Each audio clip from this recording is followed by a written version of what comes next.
Hello, ladies and gentlemen. Welcome back to the Wrestling for Life Network. Welcome to another live stream as we bring you TNA Impact tonight. Another Thursday on AMC. What will episode 2 look like? We will find out here tonight. It's going to be a fun one. Me and these pretty faces got you for the next little while. So strap in, strap on, grab your snacks, grab your feel good, and let's go.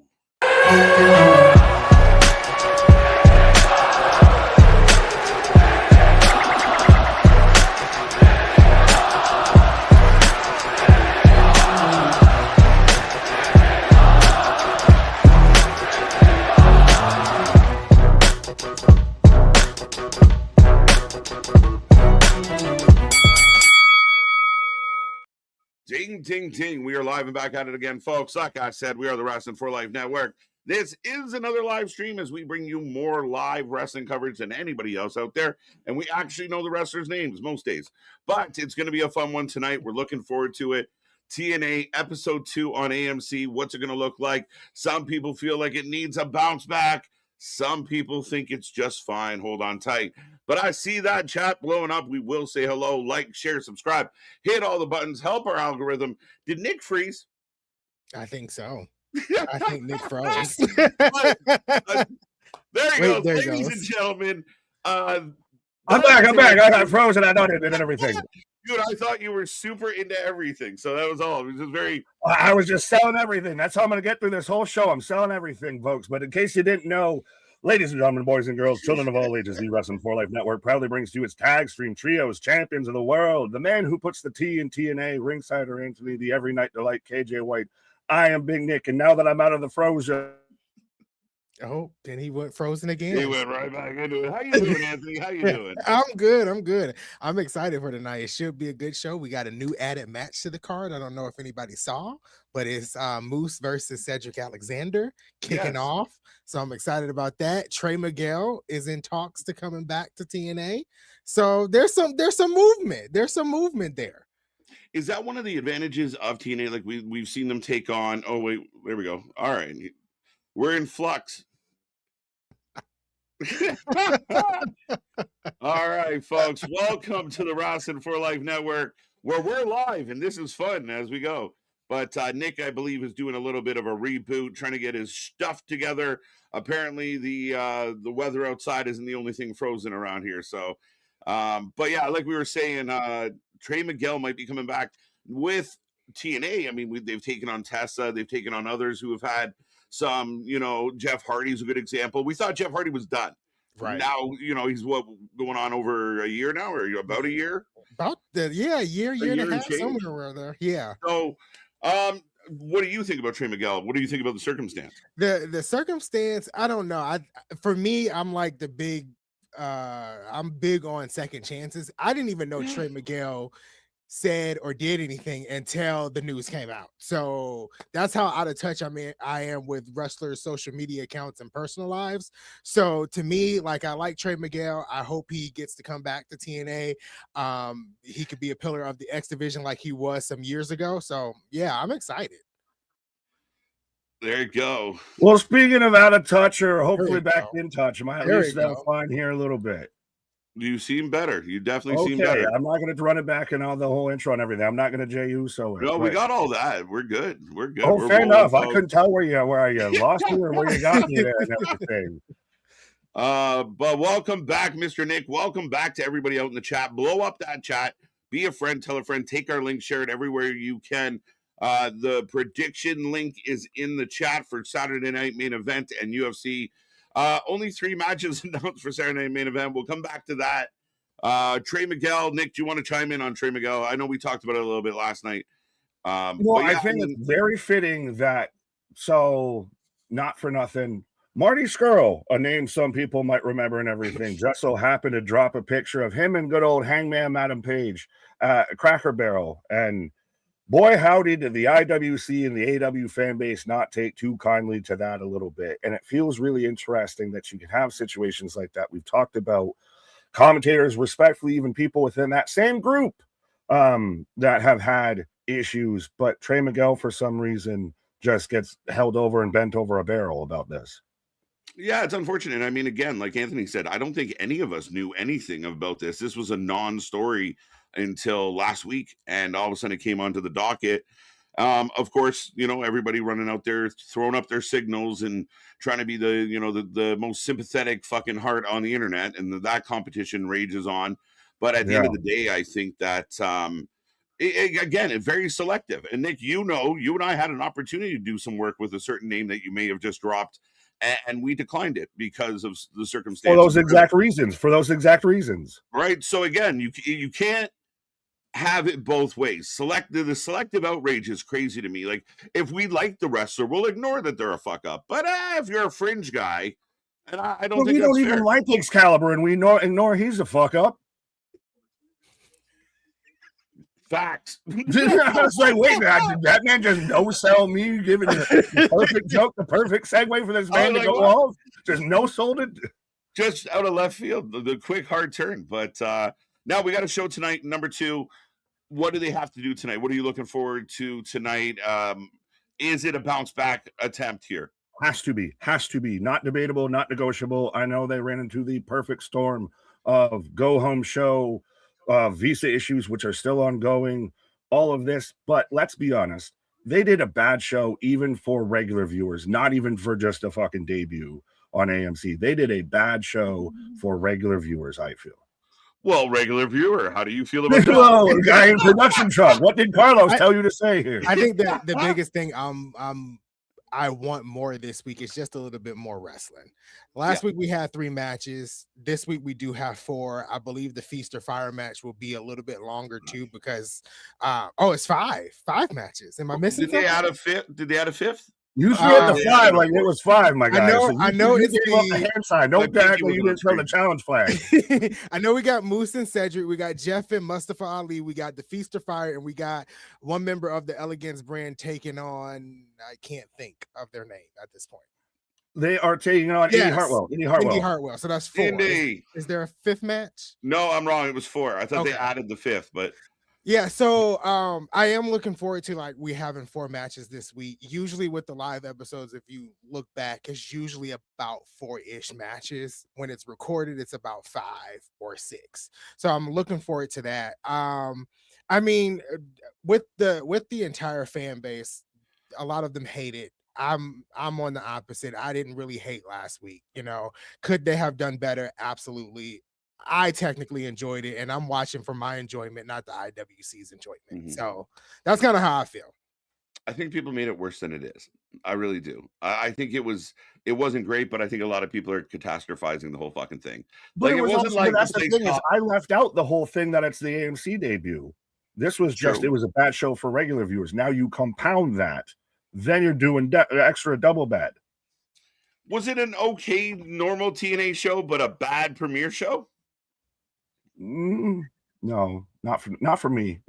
Might be for Anthony. I can see that. I listened to, and I've mentioned him on the channel a few times. His name is Negative BQ. He's been reviewing Impact since the Pop TV days, and he took 3 or 4 days before watching the premiere. He took everybody's thoughts online, and then he was like, "Okay, I'm finally watching the premiere. I watched the premiere. Here's my review." And he was like, it was bad, but it wasn't the internet bad. He was like, yeah, that's how I feel. He was like, I kind of enjoyed it. He was like, there are spots that I would have called out. He was like, production. He was like, but I've been calling out production for the past 6 years since I started this. So it's like, it's flying on deaf ears. But he was like, it was kind of overblown. But he was like, I enjoyed it. And he was like, and just like I just said, I watched it because of my enjoyment. I didn't watch it because of what the IWC thought it was. So that's just me. Paul out there letting you know that I'm the toxic one in this. I'm the little Berlin kid John Cena called out. I'm toxic. Right. No, I mean, again, ultimately, I think it was bad. I mean, I gave it extra points just to kind of piss people off, but it wasn't their best show. It wasn't their best performance for sure. I can agree with that. But I mean, here's your concern now. You are jumping up. A lot of talk about we're going to be number 2. Now we're on the equal playing field. If they want to kind of establish themselves, look, we can be number 2. they really are going to have to iron out some of the production stuff. They really are going to have to clean up that side of things. How they format the show might need to be spruced up a little. And like you said, give us matches. Like, we don't know you guys very well. If we're a new fan, just, do some, odds and ends and kind of introduce us to people, but let the action. We need action right now.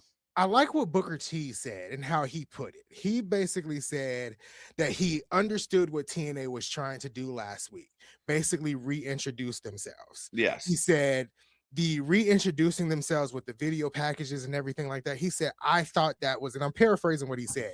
He said he thought that was good, but he said they just needed a little bit more. And he said they didn't have the little bit more. He was basically, in so many words, said it was good, but it wasn't great, or it could have been better.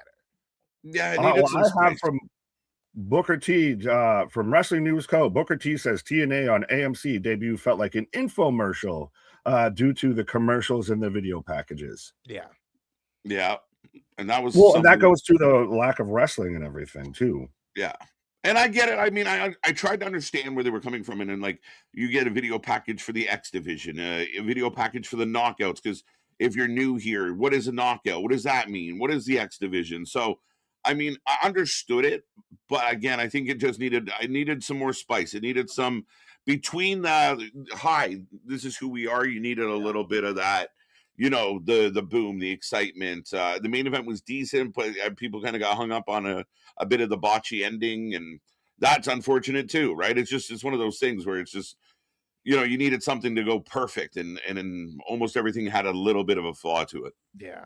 I think one of the biggest, like, pet peeves for me seeing online was that it was just a bunch of former WWE talent. That line in general just kind of bothers me, is because it's like, where are they supposed to go when they're let go from WWE or their contract expires? Do you walk into your local Bank of America and say, I'm not going to bank here because there's former Wells Fargo employees working here? That just like, that doesn't make sense to me. That out of everything that was put online, that was like the biggest thing that bothered me, because it's like, they got to go somewhere. They have to continue to work. So if WWE is not going to employ him, they're going to either jump to AEW, TNA, or be in the indie scene. That is the line that bothers me the most. Fair enough. Now we'll just put a pin in that for 2 seconds, because we do have 1 minute. This is our pre-show disappeared between freezing men and a whole lot to talk about. It just vanished. So I'm going to rapid fire names on roll call here tonight, folks. If there's any major comment that I skip over, feel free to put a super chat in or repeat yourself, or if anyone sees anything that feels pertinent, let me know. But Jason's with us. Zach, welcome back. Kevin, Eric, Damien, the leader of the Hopium tribe. Sean Reed's in the house with us tonight. Jose, as I'm look like I'm getting the ending of Guardian of the Galaxy. Jose's with us. Ken's with us. Mega's with us. Let's go. I got Ken again. How are you? Our current predictions champion. Let's see if we can take the belt off our buddy Ken. Mega's in the house. Clay Lewis. Brienne, I believe. Let's go. Or Brian. It's probably Brian. Brienne and Brian are drastically different. Oh my God. It was the G threw me off. I don't even know why it's there. Bar, let's go. What is up? Trey, let's go. Brian, yeah, it's definitely Brian now. Trey, MD, Anthony's headset needs knee pads. The knee pad patrol looking out. Lady B back with us. Welcome. Paul Carpenter, always a pleasure, sir. And so many more. C Money, I see you. Z-Man, I see you. Where's Boston? I feel like, has Boston been missing? Like, where is he? Yeah, did he quit wrestling? Missing. I don't know. Did Boston give up on wrestling? It just dawned on me. Byron, welcome back, sir. Paul, the other Paul, no offense, is with us. Ronan is with us as well. Let's go. Lots of names. Think I got most readers back with us. WWE Impact. That's fair. I'll give you that. That's literally what Anthony was arguing against, sir. Fair enough. Alexis, I have the start of the show. I do. Them replaying Genesis. I have the outside of Albuquerque, the Tingley Coliseum. That was my nickname. Bro, We ain't gonna fight them allegations. I paused where I saw Matt Hardy. So let me know where it's just Matt Oh, Hardy. for fuck's sake. Now we got to sync this up now. This is going to be fun. As I have the Righteous. I have Jeff Hardy nailing the Righteous. I have the replay of the Hardys versus. Yeah, I got the Hardys. All right, we're going to start from scratch. Who's got what? I got the Righteous entrance. I got the Righteous entrance. You got the Righteous. I got the Righteous on the video. Let me know when you have the Hardys holding the tag belts. I apparently got ahead of everybody because I got that TNA Plus, which I don't know if it's going to last, but I was getting, I guess, dark matches or next week's episode beforehand. I got the Hardys with the belts. I got Frankie Kazarian. Jesus. Now I got Frankie. I got Hardys with the belts. Yeah, we got to. Now I got Frankie. Stop it, Frankie. Stop it, Frankie. Everybody stop it, Frankie. Right, everybody stop it, Frankie. I stopped at Frankie. There we go. This is fun, folks. Sync up with us. If you can't tell that we're live and we actually cover this shit instead of those content creators that were in the crowd that don't want to be here now. But yeah. So what do you got now? I still got Frankie. Now I got Santana. Okay. Walking through the crowd. Know when you got Zigglypuff with a cup. Zigglypuff with a cup. Zigglypuff with a cup. I got it. Okay. All right. Everybody hands up. He's got the title. Yep. Okay, we're good. We're good. We're figuring this out. We're doing this. So we haven't been doing this for like 3 years. We got this. The TNA now is getting difficult, especially with their cross-platform. It's now like the WWE with the trying to find that forever. TNA needs more than just better creative. They need talent that keeps people coming back. They need to sign more people. There is a good amount of talent in TNA. And again, I don't think we saw all of it week one. So hold on tight because there is more coming your way. I mean, they are working on bringing in new names. We saw them re-sign some other names. So, yeah, I mean, again, there is talent there. The creative's got to be clean and clear on this, though. Yeah. Well, now if we're adding Bully Ray allegedly to creative, what's that going to look like? Him and Tommy Dreamer fighting all day long. I heard Tommy a lot today. I have the Sirius XM, was listening to that Pro Wrestling Nation 24/7, all of that, and heard a lot of Tommy talking about TNA. Yeah. And even got asked. I heard him get asked about Leon Slater and how much he almost feels like an NXT superstar right now versus a TNA superstar. Right. Facts. MDB. I'll take that. I'll take it. Most likely. Always trying to be, if we can be on the good side and help someone out, why not? Why not? Give it the love. Let's go. TNA Tony in the headset, 911, police, fire, ambulance, all the above. The man is fully talented. He's doing all the things. 911 Nashville is actually currently airing right now, so I'll take 911. Fun fact, I actually, for a brief period, was a 911 operator. So imagine if you got me a 911, what's your emergency? Why? That job must have been stressful. Can we get an EMS code 3, Washburn 51st Street? We got one down. We got a recording. Dispatcher. As Carlos is here. Oh, I got the commentary team. Now I got Carlos. Yeah. Okay, so there we go. I'm sorry, are you guys surprised Carlos opening the show? People have taken some pot shots at Carlos as of late. Well, Carlos has opened himself up kind of for pot shots most of the time. Well, again, at this point, you're going to do any owner of a wrestling company that's going to put themselves out there, going all the way back to Dixie Carter, etc.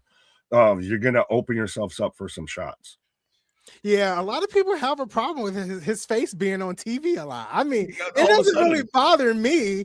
I mean, I like that he comes out and hands the titles to the winners. I think that's pretty cool, but I don't know. I guess it's a big hot topic now. He looks like medicated, shaven Tony Khan. What? The glasses and everything, my guy. The facial a little bit. Like he looks like if Tony Khan took a fucking sedative. I believe we're getting Cedric versus Moose to kick the show off tonight. We are. What? I mean, isn't that a bit redundant? Medicated Tony Khan? Well, the right medication, I guess. I like this though from Jose, and I still think the StreamYard chat's doing different than the YouTube chat. Because we're just overloaded on the tubes of you. StreamYard can't handle it. But right. Jose agreeing with Tony, I'm gonna rank Travelist.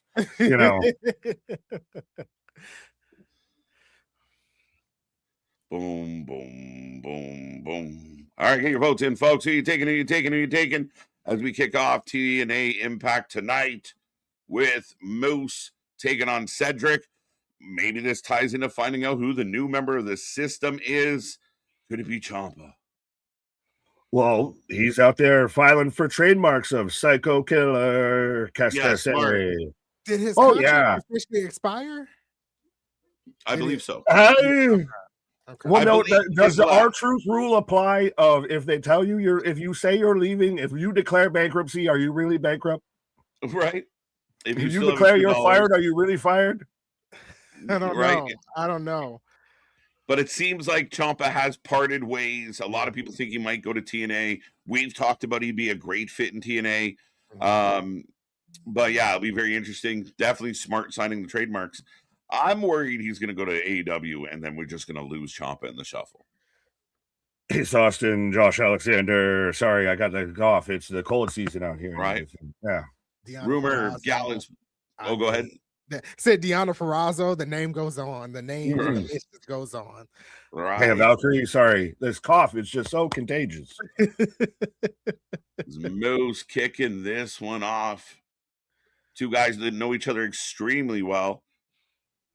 Now just have a banger of a match. Don't fuck around. Just have an epic match. Please. Needed. Just have a straightforward fucking great wrestling match. The only thing I'll take is a Leon Slater interruption because it was supposed to be those three at Genesis. So I'll take that. But yeah, let's get a Visas be damned. Visas be damned.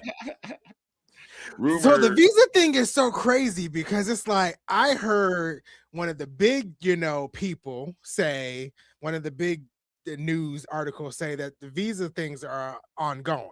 But then apparently Lance Storm said that they're not, who is connected to TNA. So I have no clue at this point. Yeah, I don't know. I being honest Abe of the man can never tell a lie. So I think I got to trust Lance Storm somehow, some way with that. Now, if I can be serious for a moment. Big drop kick from Moose. Gallus backstage at Dynamite last night is the rumor going around. The rumor I saw was that a lot of people wanted AEW to hire them late last year or something. I didn't hear anything about them being backstage, but yeah. No, that was cycling around today that Gallus was spotted backstage at Dynamite. Could be they were just in the neighborhood, want to say hi to friends. Could mean more. I mean, the AEW tag team division needs some love. Right. Yeah. Oh, nice. As speaking of some love, we got some love from Spaz as the StreamYard catches up. $10. The day's been daying. Good thing we got a triple shot of the boys. Tony O-Ring pause out here to help you guys get through the WFU trios titles. All Love Guys pay-per-view day hangout runs this Saturday 2 to midnight. 2 to midnight. Oh, right on. Alexander up in the Moose.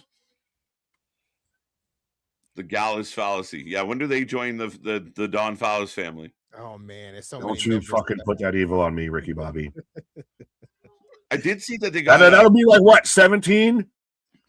Yeah, I said they're going to get to 20 this year, so we got a few more to add on. But what do they do? Like nothing. Nothing. They fight babyface Death Riders, which aren't even a babyface. Nothing. They do nothing. Lance Archer was a killer last night. If you were not sitting in the building wondering, why didn't I see more of this guy? What is wrong with you? Why did that not cross your mind last night? He beat the shit out of Moxley. Now Moxley hero. Did you see all the bumps Moxley took? He's hardcore. Fuck off. No, now Marina Shafir's a badass because she took down Lance Archer, that big fucking steaming demon. Lance Archer. The second this man gets over, gets chopped out by Marina. Gets chopped out by Shafir. Right. And Marina's more over than this man. Yo, again, Shafir's another one of like, all right, if she's that good, let her fight. Let her fight people. What are we doing? Yeah. Use her. It doesn't make sense at all. Right? Look how great these wrestlers are that you never book. It's where the best wrestle, right? Even in the best wrestling. Oh, sorry. Paul saying JD from NY versus Moose next week. Book it, Dano. Book it. This is my favorite. That kills me. # Life Riders.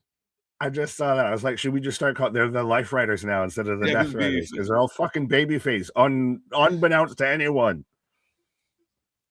I will say that spot where I think it was Yuta or Garcia held up the chair, and then Claudio came by and caught it and spiked them.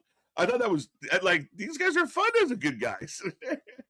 Well, Claudio's just fucking good. Can we just admit that? I think it's just Claudio's good, and I want more for Claudio Castagnoli more than anything. Yeah, fair enough. Give some love to Claudio. Frog splash from Cedric, though. 1, 2. Anyone else catch the minor outcry backlash about Moose's backselling and everything at Genesis of everyone he started to go with, see, it's not just an AEW thing, everybody needs to be safe and all of that because he was selling the back off the steel steps, and no one actually watched the show to see that it was all a fucking work or anything. They just went off the Twitter clip and just ran with a narrative. And that's most of the IWC go off of a little clip, and it's like, let's run with the this. Unreal shit's been unreal, literally. They're becoming so predictable, right? Like, okay, here we go. Somebody put out new content. You Let's literally said it before the show dropped and called it. You knew no KJ out there. It doesn't. Again, I think anybody can see the writing on the wall. Like, like I said, new content. Let's pick it apart. And again, it's literally through that microscope of, we're going to take this because it looks bad. Without context, it sounds terrible. Yeah. But I don't get it. But even then, don't watch any of the fucking actual context to try and figure out anything. Like, again, this is why we say, why we hold the fucking torch that we claim and everything, because we watch it, whether we love it, whether we hate it, whether we sit there and argue about it. We're still out here watching every fucking show and watching everything when it comes to wrestling. We're watching wrestling before we watch wrestling, kind of shit. So we can speak about it and actually have knowledge about the situation instead of, well, I watched a 2-minute Twitter clip, so I know what's going on, right? Yeah. Right. Big. Wow. Hell of a match, though. I asked for a good one. We're getting one. Ooh. Big ass boot. But he's still how long? Sorry? He's still selling the back, for the record. Yeah, and you can tell he's selling it by wrestling a little bit slower than he usually does. Right. So, iconic. Iconic.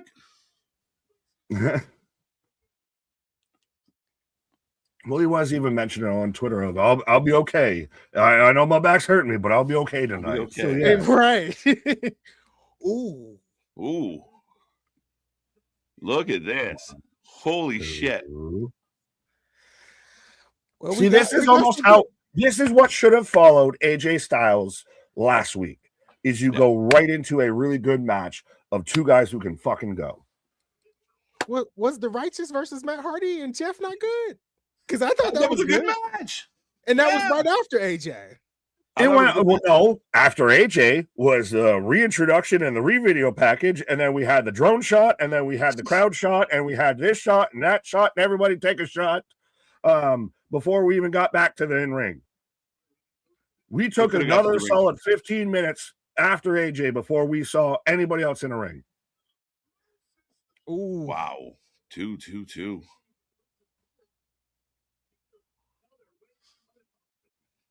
Spaz dropping 5 bones in the bucket. Is the Death Riders like Walking Dead or Grey's Anatomy? Like, everyone's cool, but the main character? F Rick, F Meredith, F Mox. Let's go. That's actually a good one, because I didn't like Meredith and Grey's Anatomy until like season 12. So yeah, that's a good one. But I like Rick. I was gonna say, who's gangbanging on Rick Grimes out here? And yeah, I have limited knowledge of Grey's, but anytime I've seen the show, Meredith is irritating as fuck. So.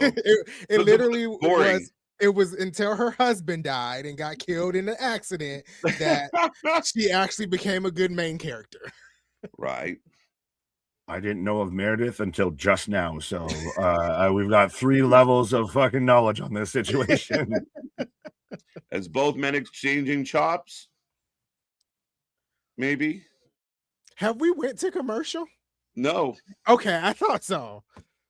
First Well, 15 see, minutes so yeah, commercial I'm free. watching on TNA Plus, so I don't know if I'm going to get commercials because last time, the first episode, it cut out after like the first 20 minutes and just said, "Nah, you can have that. Watch it. Get your ass over there on AMC. Get them numbers up."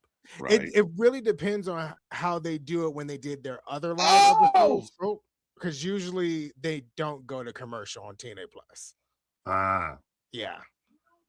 This Ooh, match, another big this boot. match is cooking as we get the Spanish fly. Yeah.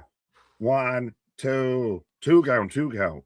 We are perfecto. This good match, back and forth, hard hitting. Ooh, headbutt. Big See, headbutt. this is a good start. This is, like I said, if this was on last week, we have a different story. We have a different discussion. Right. You're not wrong. I mean, I agree. Like, this is a much nicer feel. And sometimes we get swallowed by the moment. When I watch wrestling, I want to watch wrestling. It's shocking, right? Claudio's will kick in. Corbin did a dark match for AEW last night. Apparently, there's interest there. We'll see. I mean, again, what would they do with him? Put him in TNA with his buddy old Nick Nemeth there. They can be busted open buddies. Honestly, if I'm TNA, and now if I've got shit. No. 1, 2, 3. Cedric Alexander. Wow. As I choke on all of it. Cedric Alexander with the dub. I expected Moose to win for some reason, but if we're gonna prop Cedric up as the next big thing for the X division, this is how you do it. Do they ask him to join the system though here? Maybe. That's interesting. Cedric Alexander, great match to open Impact tonight. Now, granted, I don't want to get ahead of myself, but we're almost 20 minutes in, and I think that's about where they started to find the cliff and the edge. Hold me now last week, so we'll see. Up next, Mike Santana. So we're going to try and keep this going. We go to a commercial break. Mills giving Cedric the rub. Now, a whole match with no commercial break. That's impressive. Smart. Yeah. Let's go. Let's keep this rolling. That is an actual for everybody. Dave Meltzer, Brian Alvarez. Look at me. I am the dirt sheet now.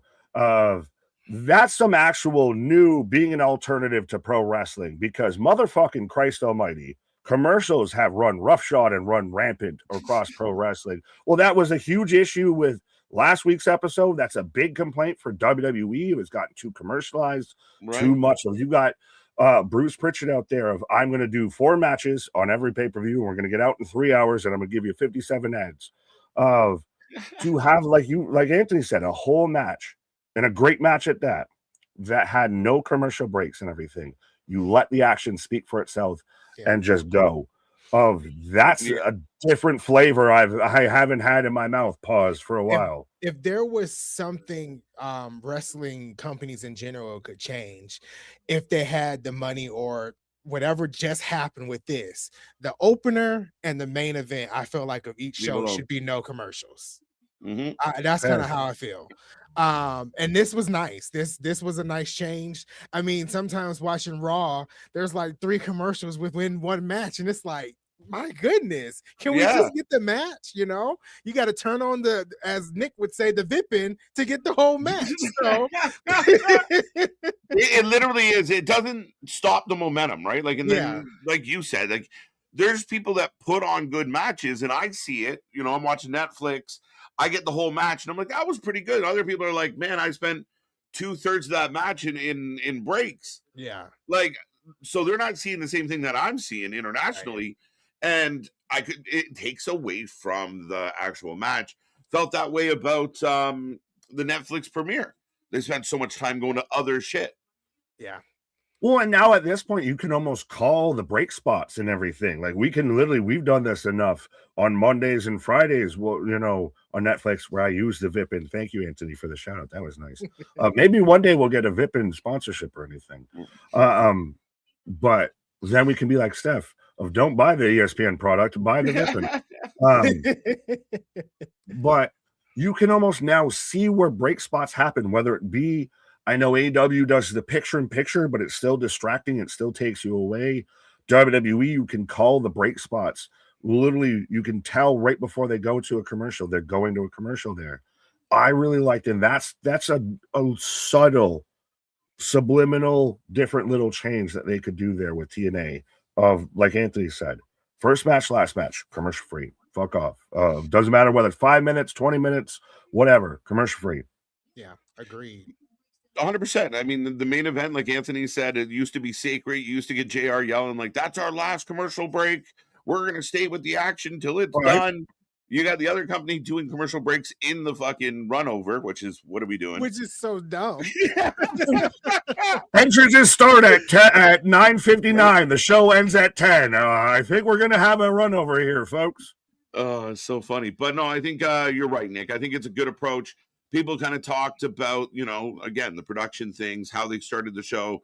AJ was a nice little rah-rah, but then, did they lose the plot a little bit and get caught up in the moment, perhaps? So tonight, just put two of your best, two of your veteran guys in the ring and let them go. And don't break, don't pause on it. Just let it go. Good start. Smart. Yeah, absolutely. As now we go to your world champion. See, this is a good follow-up. So now, this is what we had talked about before, and I know I beat the bejesus out of, debut episode of TNA. Right. So far, I'm extremely happy about what they've done so far with the follow-up, because that's your true test, is what's week 2, week 3, week 4 look like. For sure. All right, you got your growing pains out the way. Now you're into the puberty mode. What do you look like?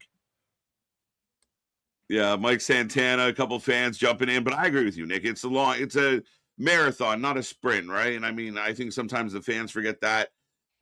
Is this the new trend? We've had a lot of champions that come through the crowd in the big three. Jey Uso, we got Mike here, and then Moxley did it still doing it. So Moxley's always done it. It's a little the man of the people gimmick a bit and everything. Good. And it does, I think, help get the whole arena kind of engaged in the show, because where's he going to pop out from? Who's going to be, rushing over to him? All of that. Facts. Mike Santana Uso. Mike Santana in the house, your new TNA champion. Did his moment get swallowed up a little? And I don't feel like there was a whole lot of love out in the internet of yeah, Mike. It was more like he probably would have been better off doing it when they were in New York late in 2025. But he didn't win then, and now here he is. And I feel it was definitely overshadowed by the hatred towards a little bit. It's to the first episode. It's unfortunate. I think it kind of made up for it at Genesis, because I fought for my life on Twitter for Genesis the Sunday and Monday. I was fighting for my life, but I thought Genesis was great. And I think and I think it kind of made up for it, but definitely that past Thursday, it didn't work for him. No, I felt bad for him a little bit, because the main event wasn't terrible. And then, I mean, again, the end got a little clunky. I've been fighting for this man's life for fucking months out here. This man, when he lost it to Frankie Kazarian, it was a terrible decision. That's when you've already lost all momentum. I think you had a bit with Santana. Now you're trying to get an object that's been frozen, in motion again. What is this? Who is that speaking? Is that Conan? What? Who was talking? I guess I just have him sitting in the ring. I guess I have my too quiet to hear anyone else talking. He's crying behind the sunglasses. And then there was a voice message over the PA system. And now the crowd's chanting "You deserve" at the top of their lungs. So let's go. But this is the thing. He needs to be the face of this company, this organization. Yes. He needs to be their Roman Reigns. So when they fuck around with a Zigglypuff, when they fuck around with a Kazarian now, it's just you're watering down what you haven't even gotten smoldering yet.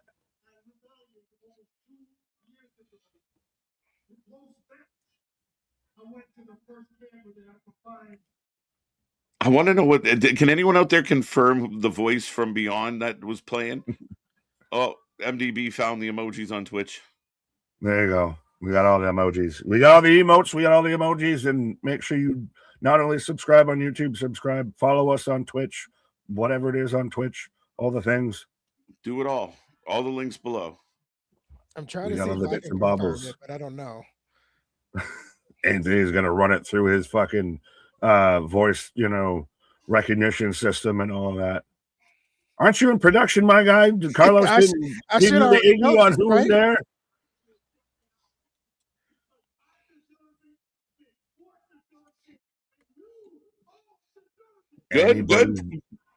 Good baby face promo. Yeah.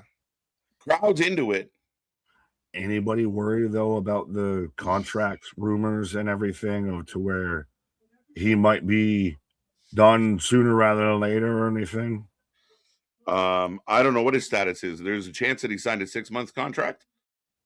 I haven't seen anything. I haven't seen any rumors or anything. Okay. I haven't seen many about him, but maybe that's why maybe they were hesitant. But I don't know. They need somebody to be the face. Well, I think they just need to get some people that they can lock the fuck down and actually sign to some real contracts and everything. Yeah, their business model. This per appearance shit needs to go away. No, their business model changed quick, right? And like that's where they're kind of. You've seen them re-sign a lot of people that were coming up, and they're trying to keep as much talent as they can because they know, fucking Tony Khan out there circling the boat like a shark. Right.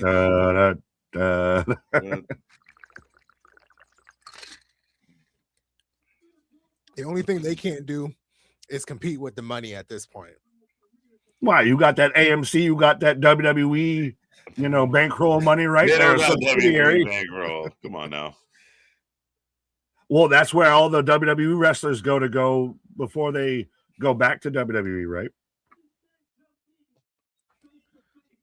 As we get the pop for AJ Styles, as Santana mentioned the crowd's super into this. The crowd in the building are loud for Mike right now.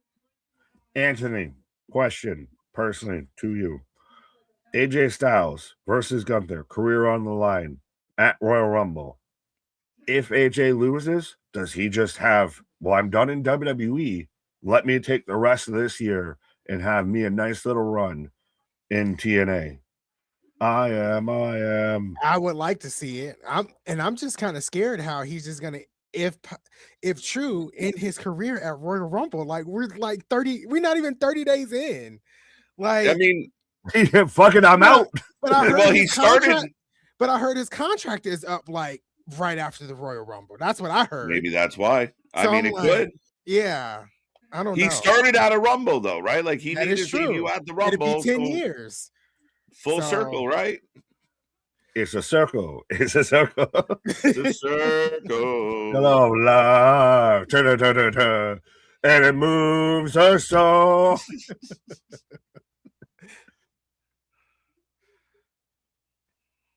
But you didn't think Gunther would be collecting bodies that fast and everything.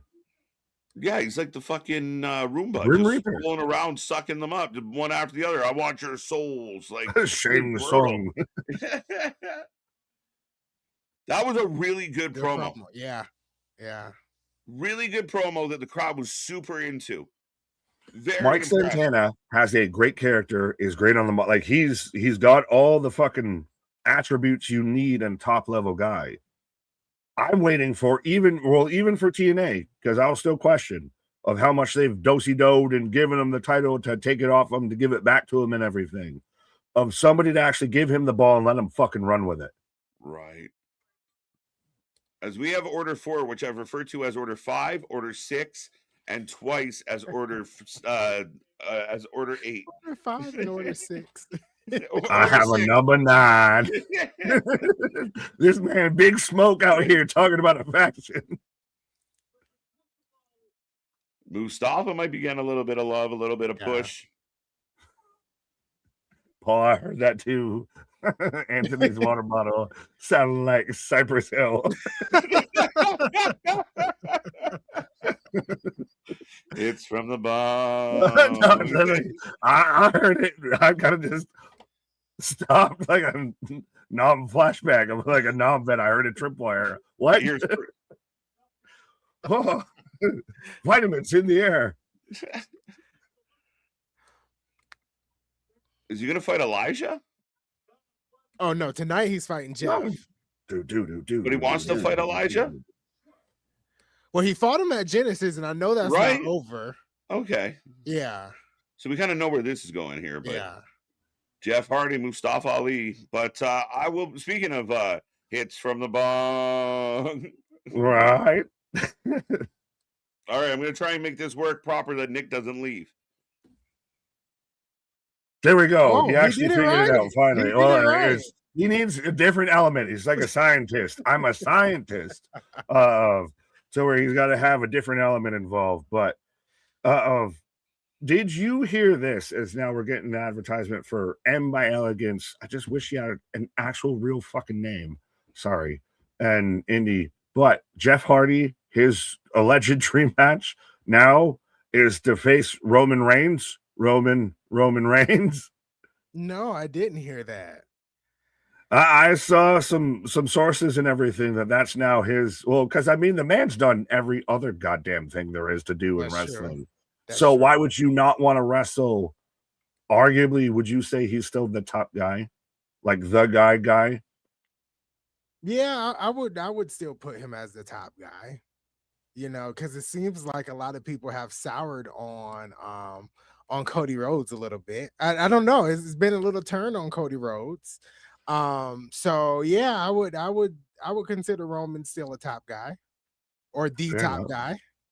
Do you think he wins the Royal Rumble? As I'm in darkness imprisoning me. I don't know if I'm in a commercial or not. I just have dark screen. It's commercial break. I'm on the different source, so I'm making sure. I have no clue who wins the men's Royal Rumble. Like I can't even put a finger on it. I can put a finger potentially on the women's Royal Rumble with either, you know, Bianca Belair or Liv Morgan, pulling more for Liv Morgan. But for the men, I have no clue. Like, to me, anyone can take it, you know. I've heard the theory of, and this will make MDB very happy, of Sami Zayn winning it and facing Drew. No, he's going to win Saturday's main event, so he faces Drew at the Rumble, so he won't be in the Rumble. Even better. So we'll double down. MDB can have the double issue when we leave Royal Rumble and Sami Zayn's world champion. But yeah, I don't know. I really don't. So you believe Roman Reigns takes? I think right now, if I had to put my prediction on it, of Roman Reigns wins the men's, because there's been the Rumble talk or the discussion of we're going to run back Cody versus Roman a third time. Maybe we move away from that. I've heard now, depending on Seth's health and everything, maybe we do Punk Roman at WrestleMania. I think the women's, I don't want to put words in mouths, but I think KJ's mentioned this too. I think Bianca wins the women's, and you set up her versus Jade at Mania, or you do, if Jordan's champ or however situation you want to do with that. I like, really though, that everything's wide open. That literally I could be completely accurate or completely wildly wrong. And I love both aspects of it. Of me and KJ have argued about it. The chat's argued about it, discussed it. I want to know your feelings. How do you feel about the Royal Rumble's build so far? To me, the Royal Rumble build, to me, has never really been like great per se. So to me, it's kind of normal. I did expect more people to like declare for the Royal Rumble, but to me, it's kind of just the same. I think the one thing that was a little weird for me was like outside of the actual Royal Rumble matches, the other 2 or 3 matches, like we didn't have a clear path to them until like this week. But the actual Royal Rumble matches, like, I mean, it doesn't really bother me that no one really had declared, no big storylines tying into the Royal Rumble. That doesn't bother me. But the other like outside 2 to 3 matches, maybe we should have knew that about 2 weeks ago and not like this week. I'll say this. Well, first I'll read Spaz's super chat because we've had it up for a minute. I know the cancel culture people have their special sock out this week, pause. But what if NXT pick up Trey as a babyface for heel champ Ricky? It'll be interesting. I know he said where he's going to step away, but we'll see where he goes. When it comes to the Royal Rumble, it is to me the one pay-per-view that is strictly and forever will be built on the stipulation around it. So that the stipulation is wide open and could literally be anybody. I have no reason to complain because that's why I'm buying the ticket. That's why I'm invested is for the Royal Rumble. Not even a title match or anything around it. I'm invested for the 2 Rumble matches. This is what happens. And it's wide open. I don't have a pot to piss in to complain about for me. No, I agree with that. Like the two Rumble matches, like it doesn't really bother me that there wasn't nothing much around it. So we definitely can agree there. Like, hey, the Royal Rumble to me is always going to be big because you think of the surprises that you may get. Now, I don't know how many surprises we'll get this year because of it being in Saudi. I don't know if they do a lot of surprises for the women because we know how strict things are there. But I mean, Royal Rumble is known for the surprise return. So I don't know. We'll see. Well, and it's interesting to me as KJ out there of wide open spaces of there has been some talk of, well, Paul Heyman, I'm going to call the guy on Adam Pearce that even Triple H doesn't want to deal with if I called. And people have asked a certain Dwayne about what are you going to do next and everything and about this wrestling thing. And now this man didn't get no Academy Award, didn't get no Golden Globe nominations or anything. His schedule's freed up because he ain't doing award show tours. So does a Dwayne show up heading at Royal Rumble, heading into WrestleMania? Do we start to see Dwayne "The Rock" Johnson back on our TV screens? When I heard that it was like someone that Triple H didn't talk to, I have no clue why this popped in my head. I was thinking Mr. VKM himself. Oh no! We're not doing that. We're not doing that. No, we don't do that out here. He who shall not be named. He's up there with Voldemort and everything. Right? He who shall not be named. The Rock don't never crossed my mind, and that would make sense. That he's on the board. He's on the board. Is he not? If he's the final boss, right? If he makes all the decisions, then that would make sense if it was The Rock. Now, all right. Shit, I was hoping this man would be in the Feast or Fired match, but I have Mr. Elegance of the hybrid of Lex Luger and Jungle Boy. They fusion danced. Yeah. Narcissus out here. So we got the what is it? M by Elegance versus Indy Hartwell. I don't know why I can't remember Indy Hartwell's name. It's right in the middle of us, just by the way. But yeah. Oh, it is. Okay, cool. Yeah, I forgot. We got the slides. We up their production value while you stepped away. Yeah, so we got Indy Hartwell versus M by Elegance. This should be a decent match. We'll see how it goes. Are you surprised that we're still got the Elegance brand with? I am her legal given name, but Ash stepping away. I actually am. I thought when they lost the titles the Thursday after Victory Road, I think it was, that was right after she relinquished the world title. I really thought that was the end of the Elegance brand, to be honest. But it seems like they're gonna keep going strong.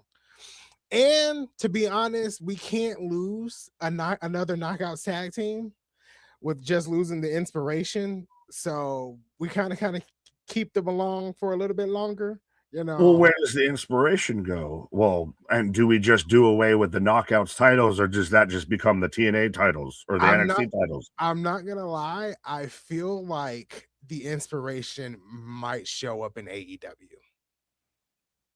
Really? I know a lot of people want them to go to WWE. I would love to see it, but if AEW is trying to build their women's tag team division, Like, I'll there's agree the with you on that. Of inspiration. whichever company is actually going to seriously invest in their women's tag division. I've said WWE because they've thrown Charlotte's and Rhea's and Alexa's and everything at it.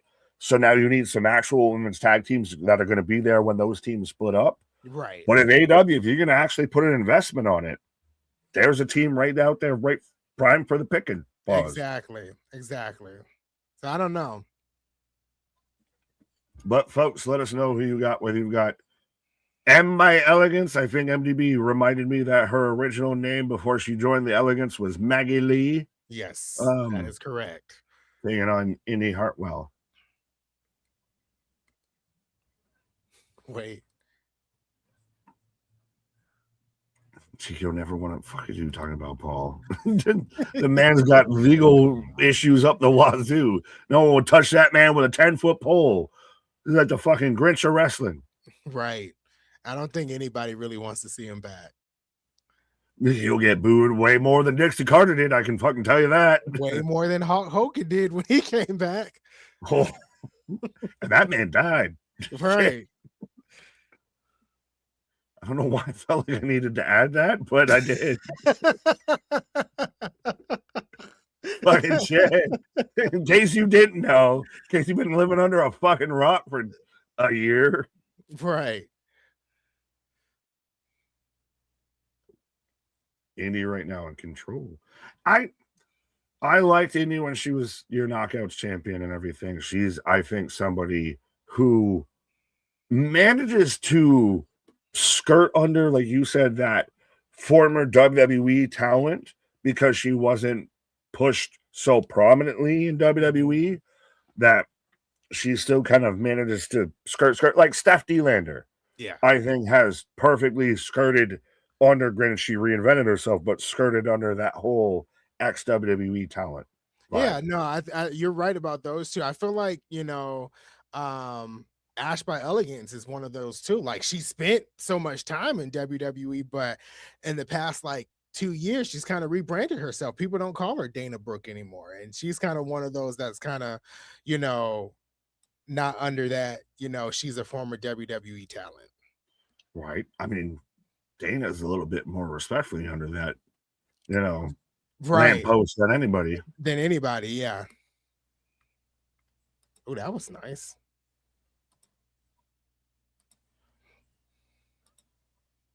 I'm gonna be talking to Spaz. Samuel, let me talk to him. As I believe I owed a commercial break. You are. I am on a commercial break too. It's so weird. It's just darkness. It's so funny now of learning all the different streaming versions and depending on which way you use the Vippins, whether you get timers or not timers, whether you get a queue or not. So it's crazy because like when they used to go live on TNA Plus, they would show things during the commercial break. So apparently now, I guess with trying to line up with the AMC feed too, they just don't do it. Fair enough. I mean, I've gotten a good bit of, I've still got the match going, but I've like had the house lights on before, of like we talked about before we went live, of I had whole other matches that I don't know if they're taped or not taped. Of I had the MC just hyping up the crowd and all that. Like, that's like I'm that's getting all the dirty like, sheets that you got here. like a whole match before it went live.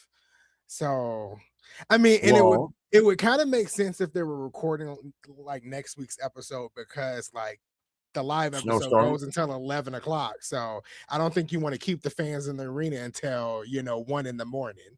But to show the show on the TNA Plus app, that's a little weird. But I mean, well, let's be honest. Who besides me and some other sycophants are out there watching the show before the show on the TNA Plus already have it primed up and ready? But are they moving stuff because of the fucking winter apocalypse that is apparently about to hit the U.S., that everything shut down, Collision's been canceled and moved and all of that? Or how long does TNA lull TNA and we go back to tape shows and delayed shows? And I know you have to avoid spoilers to not know 3 months down the road what happens in TNA. I know they're live. They're not live next week. I believe they may be live the week after because they're in Nashville. They're also live March 1st, March 5th. I can't talk because they're in March 5th because they're in Atlanta. So I think we're gonna have a few recorded alive, a few recorded alive. I think that's where we're gonna go right now. And I do know that Carlos said that they're going to work to having 52 weeks live. And right now, honestly, I would like them to stay the way they are until they can fix all the kinks that they have with the live episodes. Tonight's been perfect so far, with like nothing with production delaying or anything.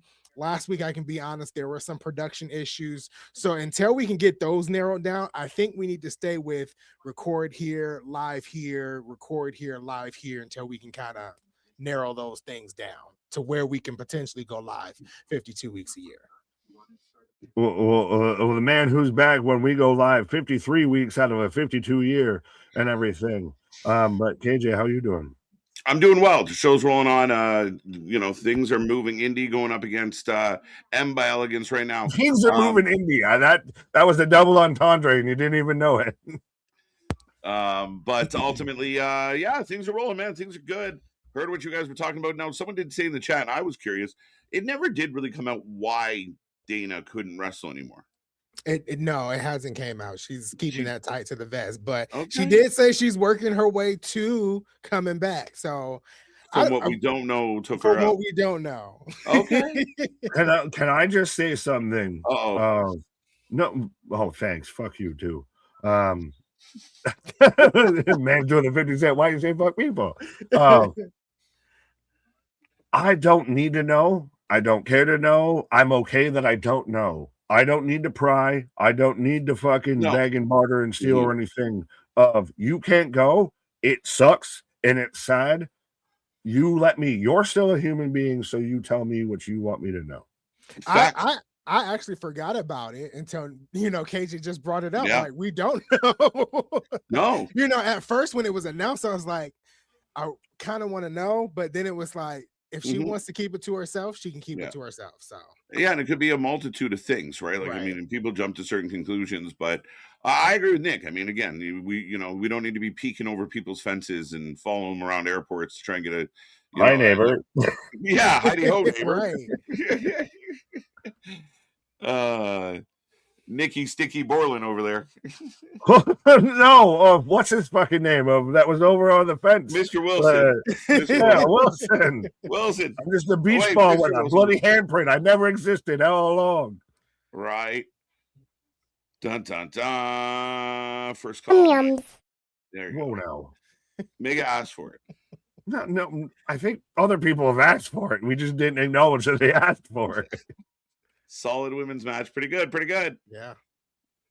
So far, around about a first hour of, it's so weird without it being starting at basically 9 instead of 8 of first hour of episode 2 of TNA, the debut. Much better than number 1. I know it was a small hill to climb over, but I think they've reached the peak. Yeah, they just kind of have to keep the momentum going tonight, and they have so far. So, kudos to TNA. If this is a bounce back episode, kudos to them because they so far so good. Yeah. Now, one thing that kind of confused me, I know that the Ash by Elegance or the Perez Hilton, whatever we want to call it, the Elegance segment. Don't you fucking include Perez Hilton in this. Indy gets the dub. Yeah. As she should. Indy Hartwell, former Knockouts champion. Someone that she's going to fucking run with this.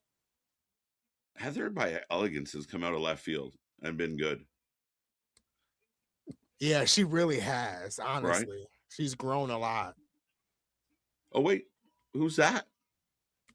Mr. Elegance. You forgot it. That's how bad that segment was last week. This man forgot. No, there's company in the ring. Is that Dana? Yeah, that's Dana. You talking about? Yeah, that's Dana. This whole segment happened last week.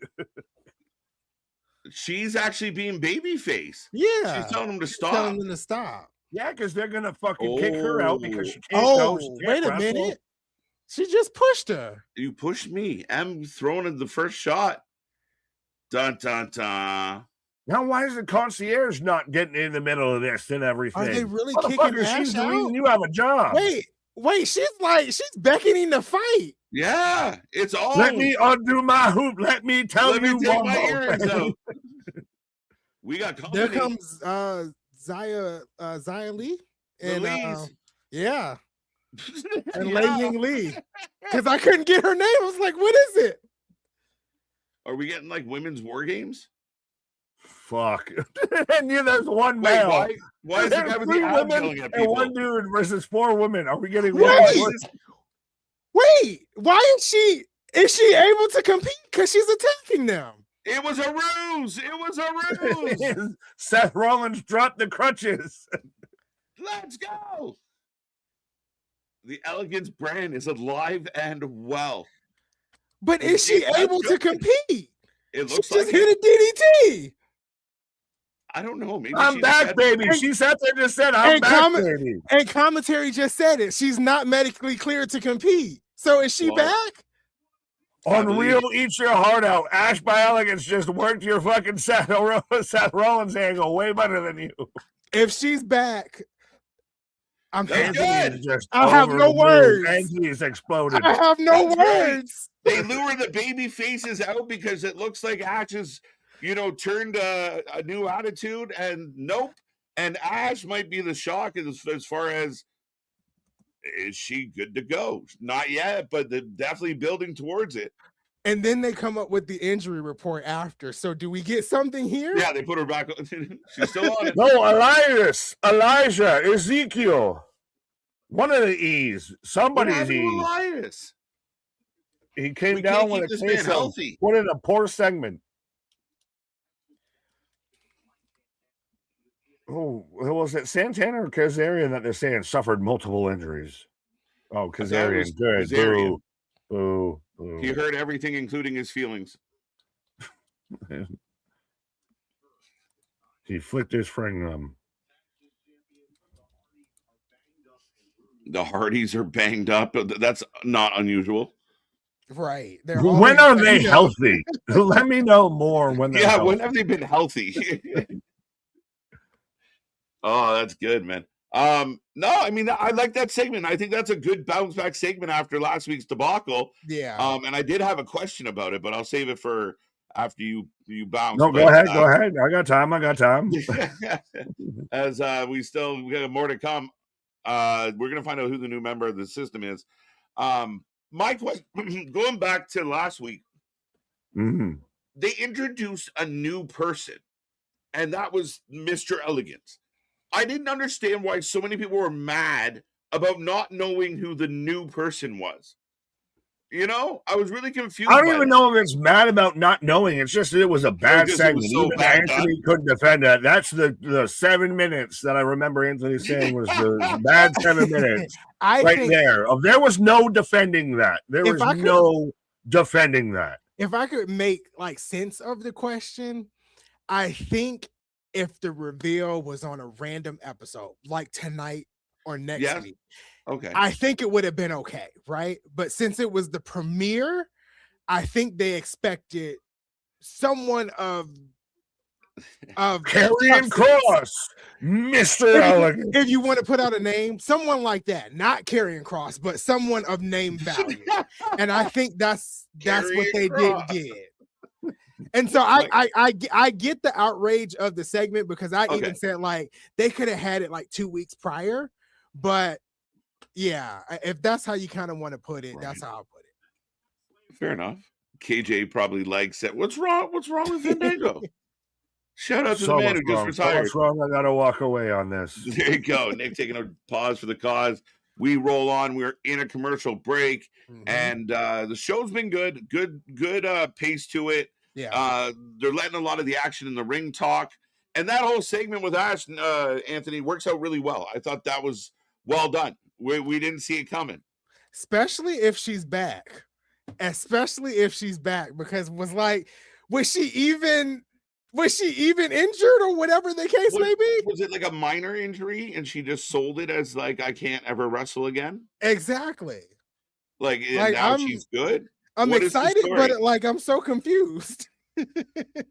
Or did like she thought I mean, again, it's a quick turnaround to go from like I can't do this anymore. And I believe Yeah. that she did say that I That's can't do exactly it. what she said. And That's so to exactly go what from she I said. can't do it to jumping on Xia Li is Right. quick turnaround, my friend. That's what, 3 months, because she announced it like in September. Mhm. So October, November, December, 4 months. Right? Crazy. So I don't know. Mr. Elegance is Bella Ramsey from The Last of Us. Deep cut. I like it. I can't stand the Elegance brand. I think not a single one of them has talent or is entertaining at all. Or is that just me? I mean, you're not supposed to like them from that standpoint. Are they? I think there's some talent there for sure. I think there's a couple of matches with M by Elegance that are really good out there. If there's one match I would suggest you watch with Ash, it would be Ash versus Jordan Grace. It was a match by Elegance. That was great.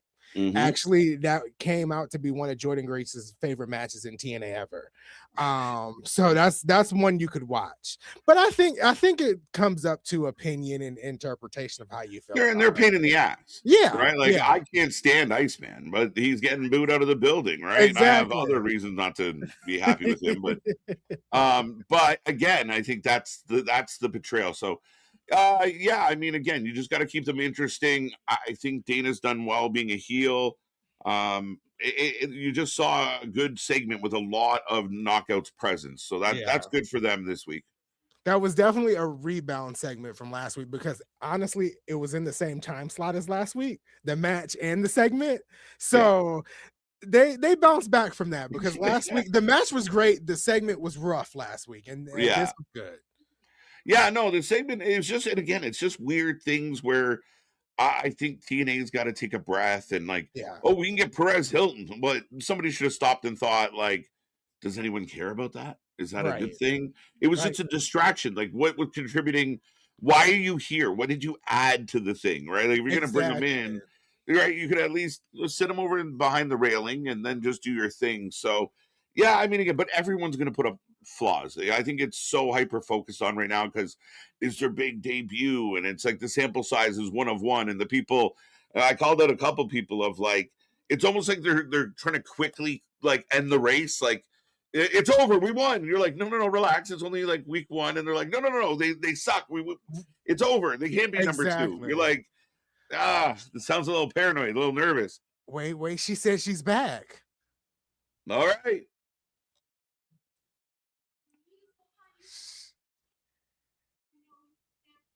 You had a plan. Oh, he is annoying. If you're telling me that they worked us for 4 months. I mean, she was out doing her thing with Mandy and, the other ladies, and she seemed like she was doing okay health-wise. Right. So we see her out there all the time. She's putting her content out still.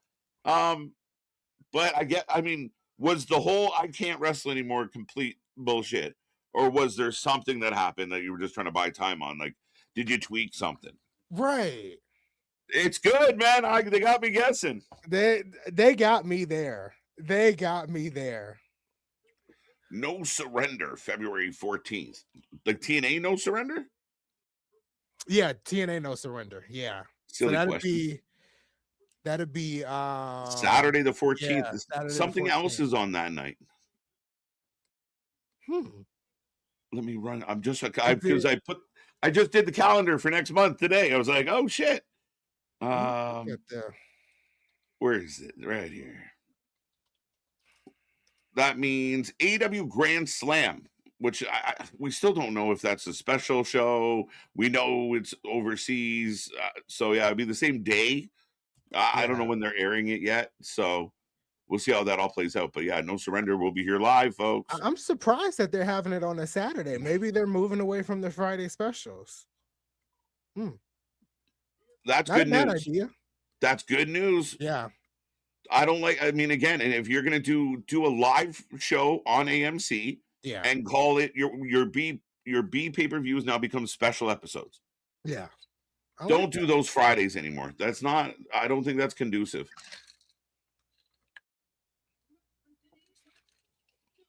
Is this Feast or Fire? This is Feast or Fire. There's a bunch of people already in the ring. Some I recognize, some I don't. Yeah. I was trying to get a quick look at them, but out come the System. Well, I don't think anybody from the System will have a fired briefcase. I would. Yeah, it doesn't make sense. Now, quick question, Anthony, because again, we deal a lot with, we catch a lot of the feedback from the fans out there, and we're kind of immersed in, for better or for worse, we kind of get immersed in the conversation. TNA's commentary took some heat from some of the people, like some of the, I guess, people that don't watch very often. A couple podcasters were kind of saying, "Oh, they were so hard to listen to." Da da da da da.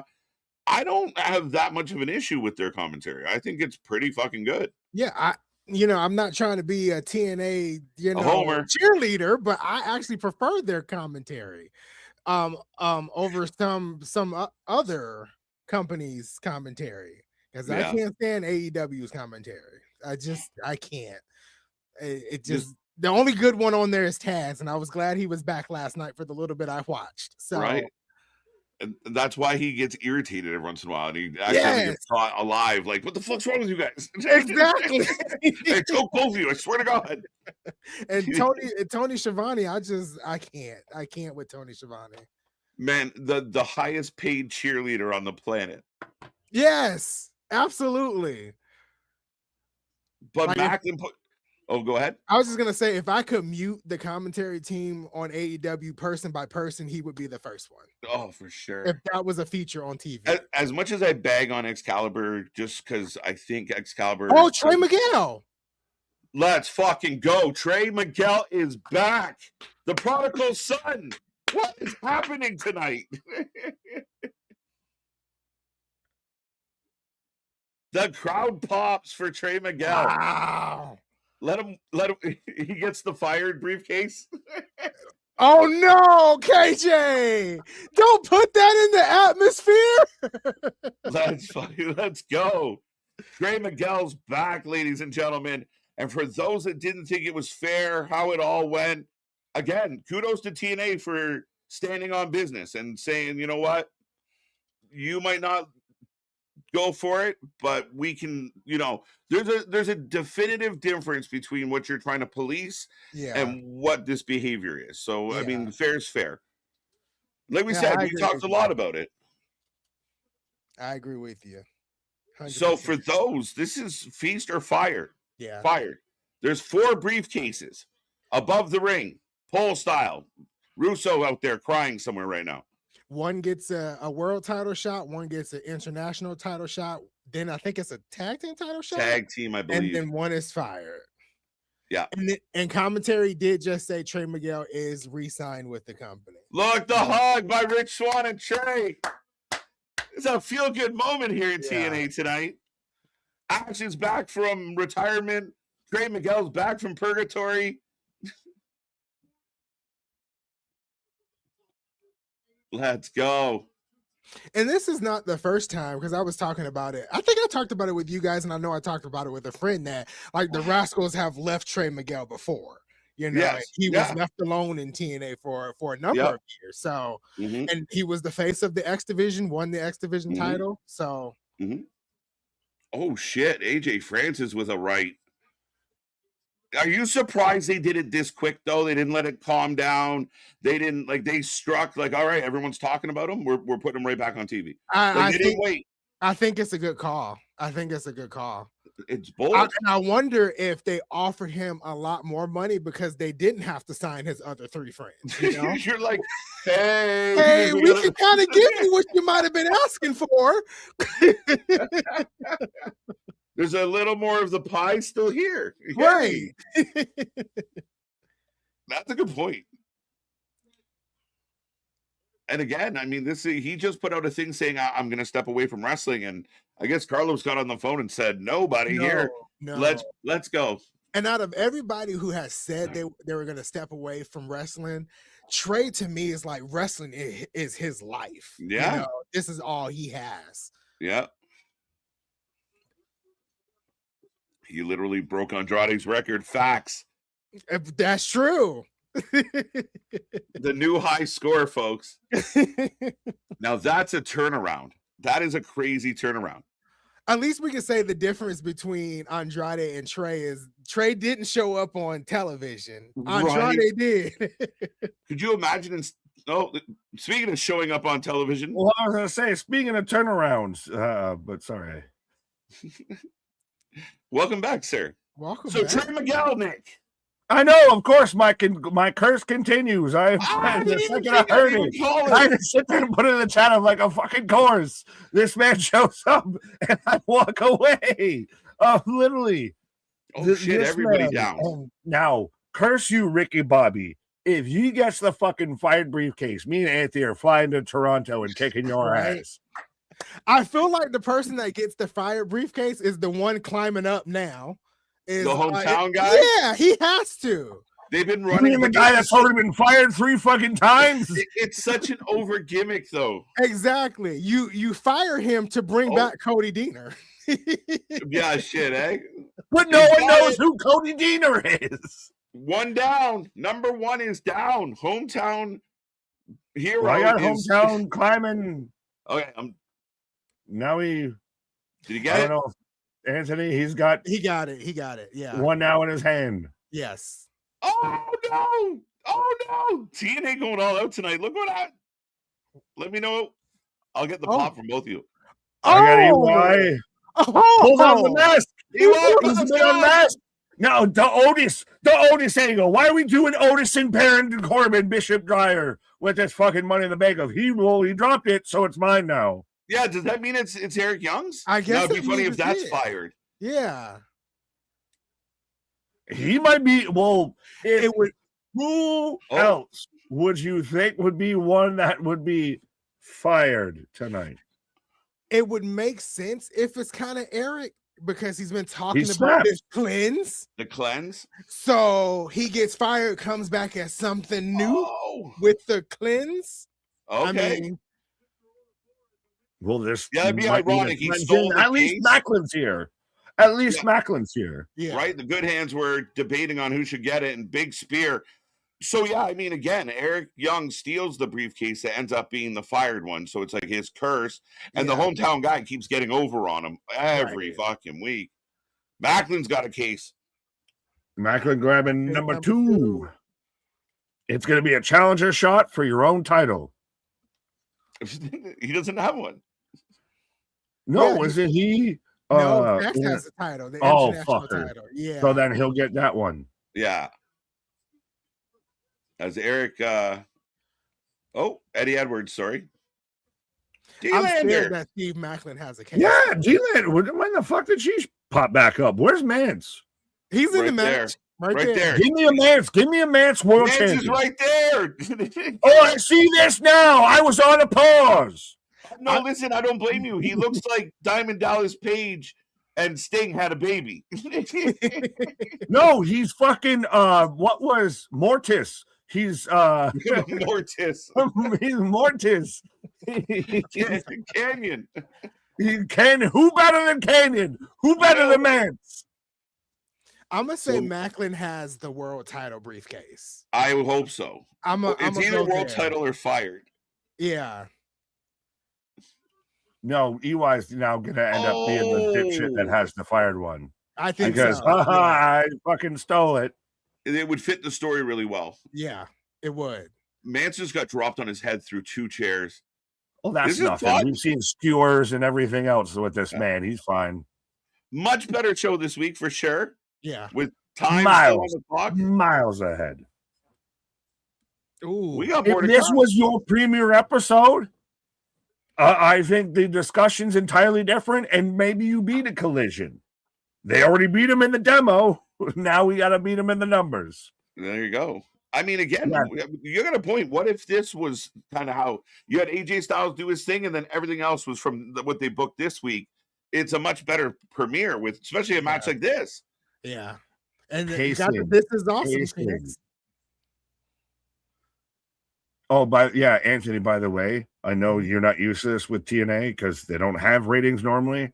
Get used to all of the ratings fucking back and forth banner and bullshit. Did you see that they got 95 and then they say they got 175? I just won't pay attention because it was the wrong report came out. Oh, Miguel throwing Macklin. No, that's Nemeth. Don't grab Nemeth. Nemeth's gonna be the one that gets the fucking fired. Give Trey the world title shot. How about that? Hey, Tony. Oh, he could have had the X Division title shot. Yeah. The X Division title shot. Yeah. Oh no, world title. Of go big or go home. Of hey, I moved this man, and like Anthony said, well, we were gonna offer this 4 ways to 4 of y'all, but it's only one of y'all, so we can offer you this for one of y'all. Myers, oh shit, Myers flying. Oh, well, and he even said, you get this, I'll take him out, sacrificing himself. Holy shit. For Eddie Edwards, of all people. Well, that's his boy. Oh, wait a minute. Eddie. AJ saying not yet. Is that a rule? You need to you gotta get hit the mat with it? You got to get your feet to the ground with it in your hand. Oh, so Eddie throws it to AJ and steals it back. If I'm guessing, they got the tag teams because they're the system. So they got the tag team briefcase. Trey Miguel has the X Division. Steve Macklin has the world, and Eric Young has the fire. Okay. I need it to go that way because Steve Macklin doesn't need to go anywhere. Macklin to the Fed. Could it be an Eddie gets fired and then you get that, we brought someone new into the system and then we have someone else leaving the system? I don't know. Oh. Well, Jeff Hardy bouncing around. What's Jeff doing? Just warming up.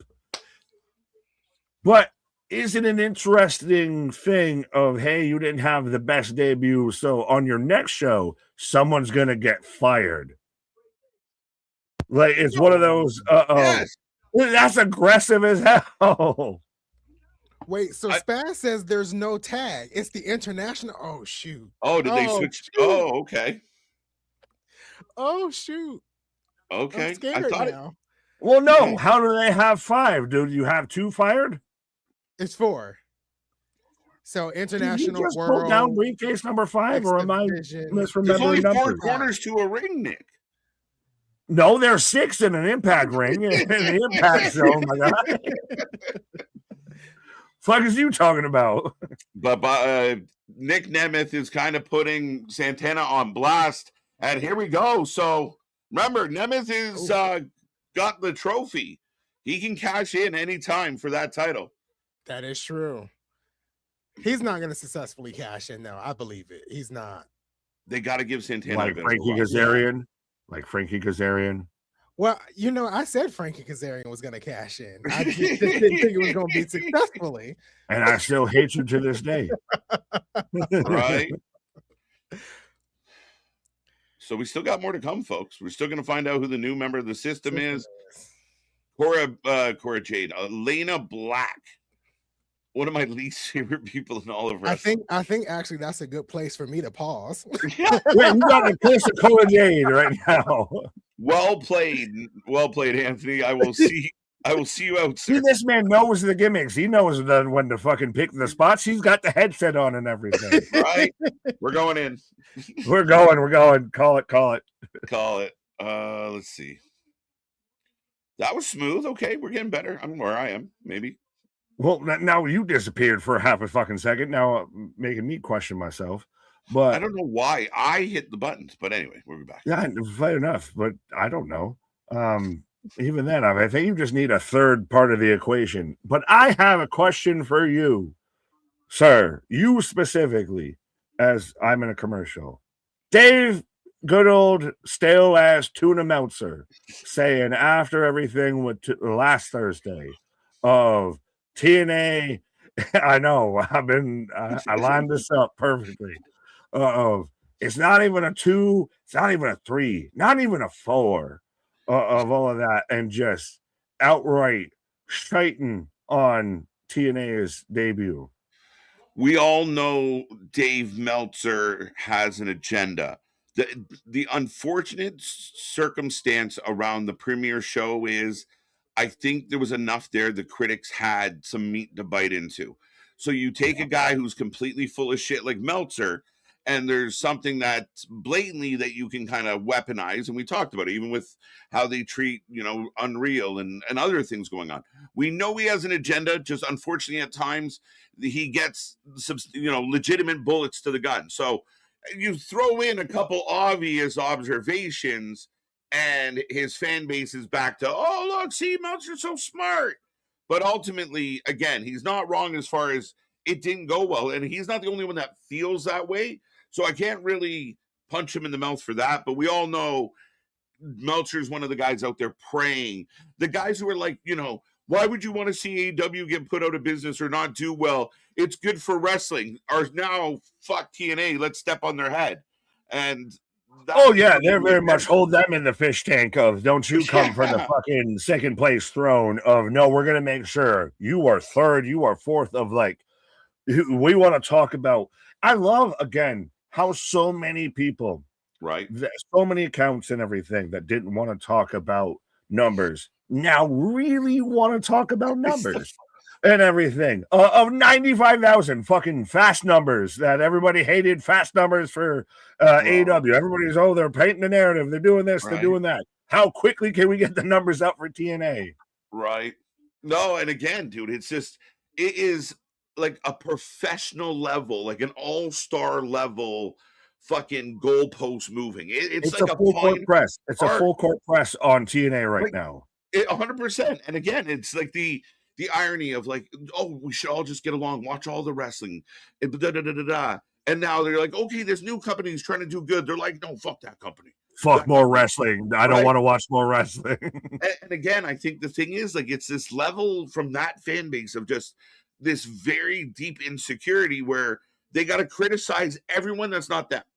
Right? Like, I mean, I get it. That's your favorite, but you're kind of the antithesis of what you apparently think you are. So it becomes quite interesting. TNA, like the numbers thing, right? Like right away, Nick. Oh, look at the numbers. Look at the numbers. So NXT, if they beat NXT, they celebrate. But if TNA does well enough to kind of compete with a Collision, that doesn't count. It didn't beat Dynamite. Like, it's all this goalpost. But these are also the same people that don't pay attention to the numbers, by the way. The numbers don't matter until they matter. When it comes to the meat of the matter, I think we've got a lot of fans that don't actually invest in actually talk it like you walk it of let me watch all this wrestling. Let me try and take in as much as we can. Right.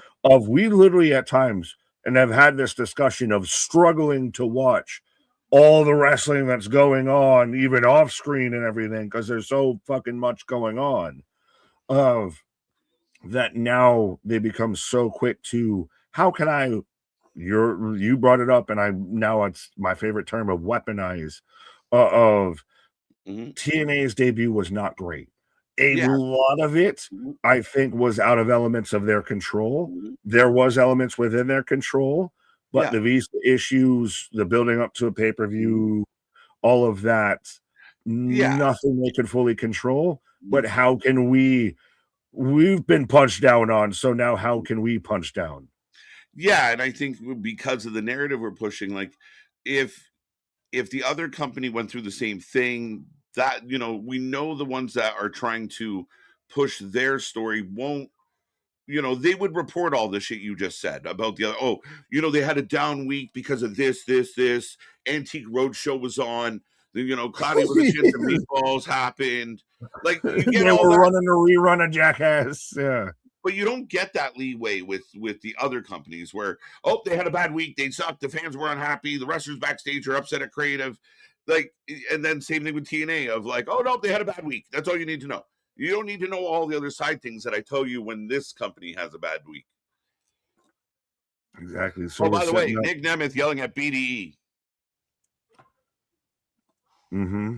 That's the thing. That's the thing. I'm like, on one hand, I like this. we've seen BDE on like Wrestling Revolver and everything, but Yeah. at the same time, you get the peripheral that comes with it. That kind of it gets a little funny.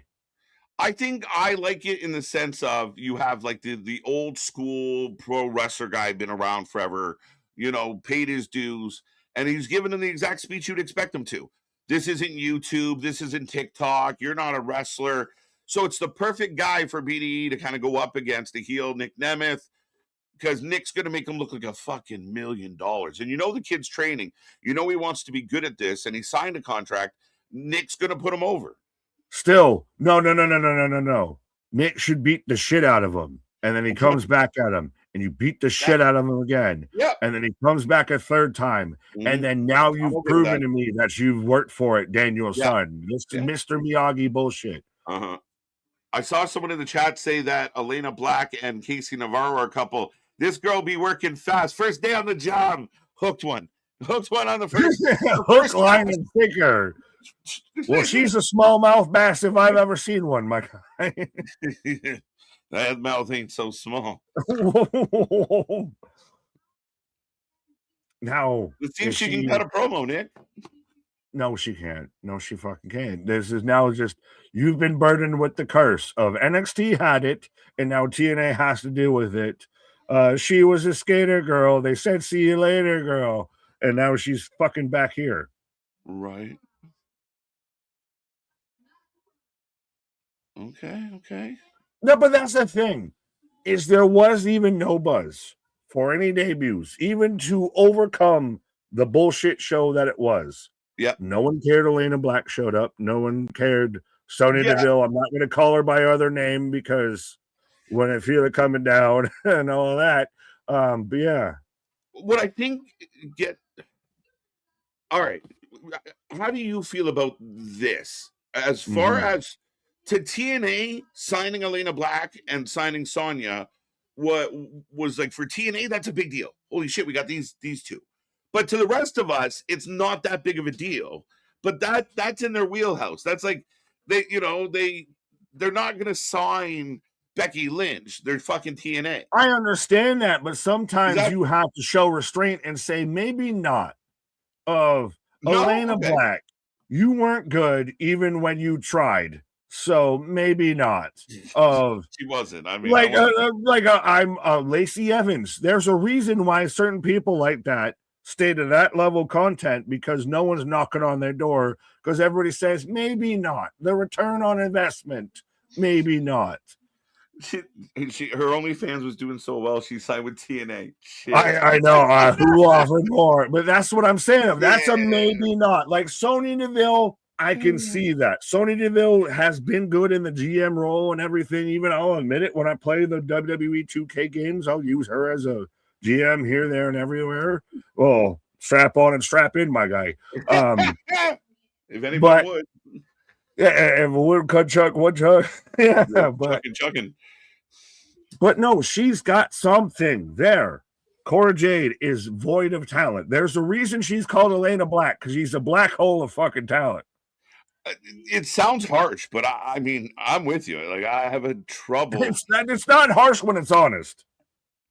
But if just to let everyone know, Ariana is like pleading forgiveness to her father right now, and they're making up. She's crying. It's good. I thought HBO had the rights to The Sopranos, not AMC. Right. This is Meadow and fucking Tony out here. Right. Where's Tony D when we need him?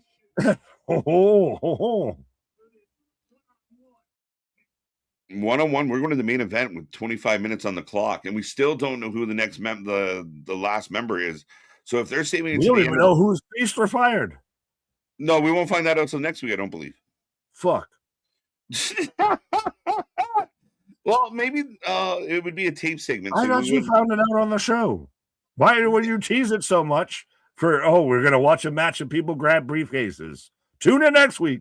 I mean, if that's your hook line, there you go. And maybe Anthony can correct me if I'm wrong, but I'm pretty sure like last year, previous years, they win the belts the one week, and then the next week they do a backstage segment where they each open their fucking shit. Well, Like Christmas. Chase might have a sorted of so all the briefcase holders have been set. Who's going to get the pink slip live tonight? You predict.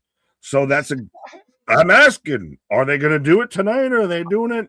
I'm just guessing. I could be wrong, but we have this match, the system's new member, and maybe the cases all tonight. I don't know. We're going to get 5 minutes for a main event. I don't think so. I think they're going to let him cook. Well, I honestly forgot that there was going to be more of a main event past this. I thought there was another match still to be had after Ali and Jeff Hardy. This is the main event tonight. Jeff Hardy versus Mustafa Ali. So we're going to have the main event, and then we're still going to announce who's in. That's got to be a debut. That's got to be a big debut or something. I think, yeah, if you're saving it for the main event spot tonight, I'm wondering if it's somebody with some substance. It won't be. Yeah, it's not going to be, oh, there's Jeff Hardy. It's not going to be Elena Black, like they're going to go a little higher. I don't have a Jeff Hardy. I've got Mustafa Ali. Okay. Let me know when you get the Hardys on the platform. Fair enough. But yeah, we can't have a segment like that ends the show, and it's like, here's Matt Cardona. We might be heading to overtime. I'm not sure what the official run over rules are for the AMC yet. Yeah. Hardys? I've got the Hardys Titantron. Now I've got the Hardys walking on the ramp. Yeah, I don't think they have a Walking Dead or anything that they have to hard cut to or anything. So I wonder what the overrun rules are. Yeah, they can delay Shawshank for the 7th for the 17th time. Fuck, they'll be okay. Next week we find out who gets fired. Fact checkers in the chat. Thank you. Gold CO Ranger Ali. Oh, Sherry. No. Oh, no. Matt Taven. Matt Taven? I'll take Matt Taven over. Is Matt Taven big enough to we'll save Matt Taven for the main event window? Is there anyone big enough that's not like a Karrion Kross or a Tommaso Ciampa? I can't see Karrion joining the system. Right? That's my only thought. I'm just how much can I pitch Karrion Kross until he shows up? Who else? Is it Ciampa? I mean, I don't even know if he's still technically released. Again, that becomes the R-Truth rule of, are you not returning or are you released? Right. CVV is in the chat, or in the chat. CVV is at the show. Yes. In the chat. Yeah. Yeah. Right. I like that though. He's got the most rectangle head. Right. Who else could it be? The system. I mean, it's going to be interesting, but who else is out there? Taven is a front runner because Trey Miguel. Would you have done Trey Miguel? Would you have done that? And hey, Tony, ask my, I think if you want to do that, I think you give him the world title briefcase. That's what you do there. I think that's. I'm worried you fucked around and threw it out of the ethos and the mythos that he's going to have the fired briefcase. TNA want to get buzzed quick, not good. Exactly. You can go the fuck back over there. We got you for a minute. I booked you for a good time. I didn't book you for a long time. Right. You want to get people talking. You bring them back. Everybody rejoices. Praise TNA for being the bigger of the two companies. And then they fucking give them the briefcase next week. There's more. We just wanted clicks. So you're going to get them. You're going to get them. Cross Ciampa is another one we keep throwing around. Bear Bronson. I don't know. That's an interesting one, but he's such an outlier to all of that. He's a guy that how long till TNA does some deathmatch shit or anything with a Bear Bronson, with a Manspawner, with a Sami Callihan or anything? You got some actual blood, guts, and busted and everything, especially now we're in this 9 to 11 hour versus an 8 to a 10. Well, and in the past, TNA has been known to do like the, they'll do a Monsters Ball on a special, episode of TNA that was, usually a live one. So yeah, I mean, I would fully expect them to kind of status quo, if nothing else, Nick. Maybe turn it up a little because, like you said, 9 to 11 AMC. But they've been known to go hardcore on their weekly shows at times. So sooner than later, I would expect it regardless. Fair enough. Fair enough. Yeah, I agree with you. EC3, again, I think I might just be like, ugh. At this point, EC3, well, fuck, the NWA told him to piss off. So who's left for EC3? EC3 is like he tried to do his own project and it didn't work out even. Yeah, he's like the Charlie Brown of wrestling. Like he seems like he's trying. If Charlie Brown was an asshole and couldn't wrestle or anything like that. Okay. Like if Charlie Brown was the biggest douchebag walking, then he might be more like EC3. But yeah. 5:30, shots fired. Can we get an EMS code? Where's Anthony with the headset? Send for EMS. Send for 911. EC3's face gives me heebie-jeebies. Yeah, he looks like either he's 28 or 68 all at the same time. It's weird. It's weird. And imagine the same place that just brought Dixie Carter back. You're gonna bring back Ethan Carter. You're gonna invoke that name again. All right, are you fucking shitting me? We're not doing this shit again. No. We have bad luck with Carter. Waiting for Billy Corgan to make a return now at this point. My God. So a lot of people are thinking, like Anthony said, fire Eric Young and he comes back with his cleanse, and it could be some form of sanity, right? Killian Dane, Alexander Wolf. Guys who have been floating on the indies, both of them. Yeah. Well, even then, the free agent discussions gotten very interesting early in 2026. So it'll be interesting to see where money gets thrown around, who goes where, who goes there. The new member is evil.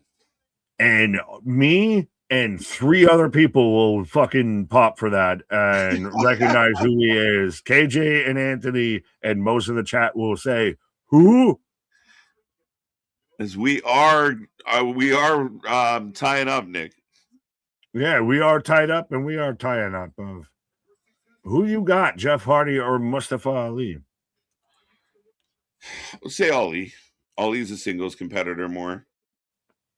Jeff Hardy's name value. I think they've done. I think they've done a really good turnaround compared to last week. Now, granted, last week's where I think you were going to get a lot of people who hadn't turned in before. We're going to tune in and you shat the bed. But now's where you start to claw back and bring those people back. I think so. And again, tonight, I don't care what anyone says. Tonight is a much better show. Tonight went fast. I'd argue maybe slightly more entertaining than last night overall. So we'll see how this finishes up. I'd say just slightly, not a lot. The gap isn't huge, but I got to give credit where it's due. And I know it's a 7.5 to a 7. It's not like a 9 to a 7 or anything. No, I mean, if this ends well and there's a big surprise at the end, it might get an 8. Do tell. We need stuff to happen. Well, I think a good chunk's happened. I think they've done so much better of pacing the show. Of again, the commercials have been a minor afterthought versus a fucking smash you in the face last week. So, right. They're still hyping up. We're gonna have a new member of the system here, so that must be how we're closing out the show. Psycho Killer, qu'est-ce que c'est? Dr. Evil.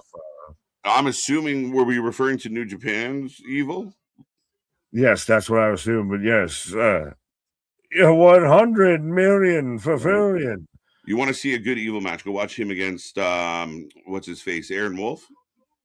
Yeah, actually, that was his most recent match. Yeah, that was from Wrestle Kingdom. Yeah, just happened. Good energy. Go check it out. Well, and a lot of people, if I can have a moment to New Japan flex here, of a lot of people are starting to worry about New Japan in the sense of even beyond the AW thing of all of LIJ, of Tetsuya Naito, like a lot of people from their bigger factions are leaving the company. Of all of Bullet Club from David Finlay, Gabe Kidd, Clark Connors are all seeming towards the outs. So yes, it's getting thin. Yeah, we've talked about that quite a bit here. I mean, again, New Japan's in a real weird place, real influx place. It's been picked apart. And again, I think some people overlook the fact that it was picked apart. But yeah, man, again, we cover all the wrestling, folks. So, well, no, I'm just saying in more of, I don't even think it's going to be Tony that picks apart New Japan too much in the coming months. I think it's going to be a lot of WWE snatching people up. We'll see who they get their hands on now. But I mean, even TNA becomes a viable option. Yeah, well, I like this though. Dr. Evil, you're semi-evil. You're the margarine of evil. You're the Diet Coke of evil. Just 1 calorie.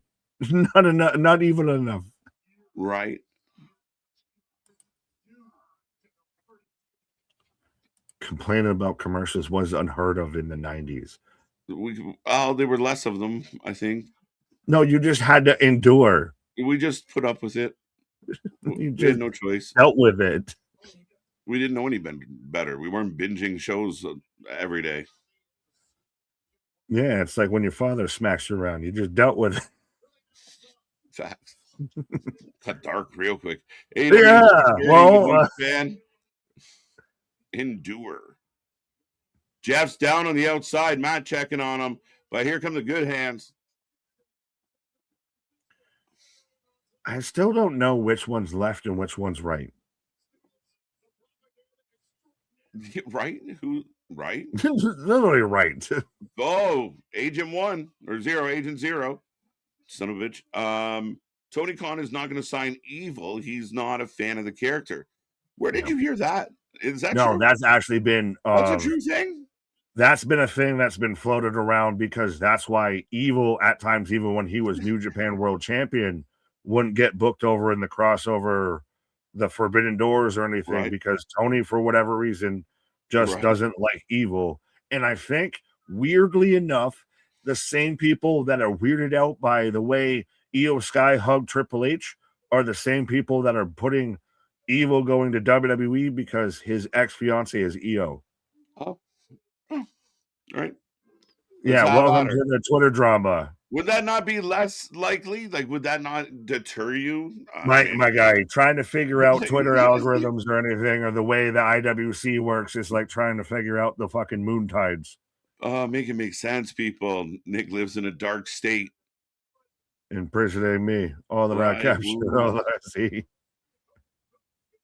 Lucy, just look at your thumbs, Nick. The fuck is that supposed to mean? I have no idea. But folks, we are in a commercial break. I got Ric Flair wooing. That's why I think I got some woos in the chat. But we are getting ready for the last 20 minutes. The main event is rolling. Jeff Hardy and Mustafa Ali. Don't forget, we are back tomorrow. SmackDown at its regular time. We're looking forward to it. Going to be a fun one. Lots going on. Of course, Saturday, we are going to be here for Saturday main event. We're just going to stay. We're going to hang around all night long. We're going to run through UFC 324. The link for the predictions title is all over the place and in the chat. So click the link, put your bid in to be the new predictions champion. And for the first time since this format, at least, the UFC will determine the new champion. Yeah, Patty the Batty might determine whether you're a predictions champion or not. Let's go. Yeah, I've got still action. It's so funny. TNA Plus is becoming the premium option here. I got a picture and I got, the commercial overrun of Ali still working over Jeff Hardy right now. There we go. Tony loves Minoru Suzuki, but hates Evil character because it actually works as a heel. Fair enough, Chris. Son of a bitch. Ironic. What'd you think? Yeah, it's ironic. Well, also, I personally wasn't a big fan of when Evil got involved with the Bullet Club, and the House of Torture has been interesting. I've seen some people throw out the idea of you throw Evil and Nakamura together as a tag team because Japanese, but yeah. Megan said, "Who's evil?" Well, apparently Nick's the only guy that knows who he is. So I didn't say it was. Yeah. You can keep going. No, evil, former champion, New Japan.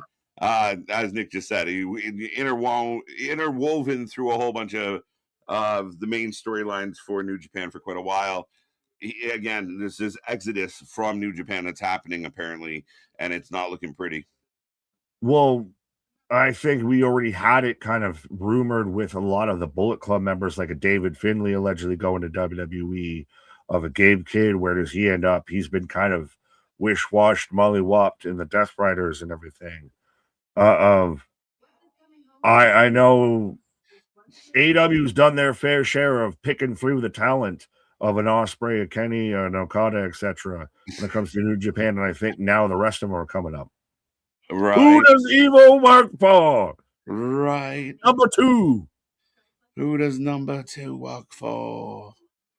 Thought I had a sound for that. How am I going to think of? You shot me. You shot me in the leg. I am very badly burned.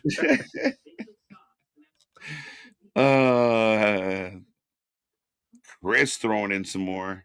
House of Torture, let's show get out of Roppongi 3000 and prove he had talent. While YOAO was more talented. Show got to step away safely. Safely, yeah, safely. Step away safely, folks. Well, even House of Torture now has got involved. Bad Luck Fale, which he feels more like the leader than Evil. Sonata's almost all of LIJ. It's funny how Andrade is now in AEW, right. But Naito, Sonata, Hiromu Takahashi is now one of the next names kind of mentioned to leave New Japan. So all of Los Ingobernables de Japan are leaving de Japan. So do they just go Los Ingobernables over there? Well, we don't see Los Ingobernables where they are over here. So good luck. Well, you get that. Well, no, yeah, fucking Andrade's in the goddamn Callis family, and you've got the weird abbreviation with. We never see Roosh. What is Roosh? Yeah, well, no, I was going to say, yeah, you got him, you got Dralistico, you got Guevara and all. Where are they? We never see them. Roosh has to be one of the most overpaid wrestlers in wrestling because we never see him. What has he done? 7 matches in 3 years? And this man's got a 3-match to 1 year ratio. Right? Wait, who's fucking Roosh Reigns over here? What are we doing? That taste, I'm sorry, it gets high on you. The Spacey invades, it gets by on you. Yeah, they're advertising that the system's going to introduce somebody still. So after this match, the main event window goes to technically Ali, whoever is joining the system. Could it be a Johnny TV? Johnny TV. Guevara is on Ring of Honor. Roosh and Dralistico have the odd match. Oh, yeah, I forgot Guevara kind of took over that shit. Yeah, like a fucking weirdo with a mustache and everything. That turnaround, you got 1 match as a pillar and then fucked off. Right. This just cracked me the shit up. Nick thinks we're dumb making up all these fake names. Man literally went, step back. I'm the only one. I got this. I didn't say playing with our emotions. Playing with my emotions, Smokey. Evil and Shin could work. SD needs more tag teams.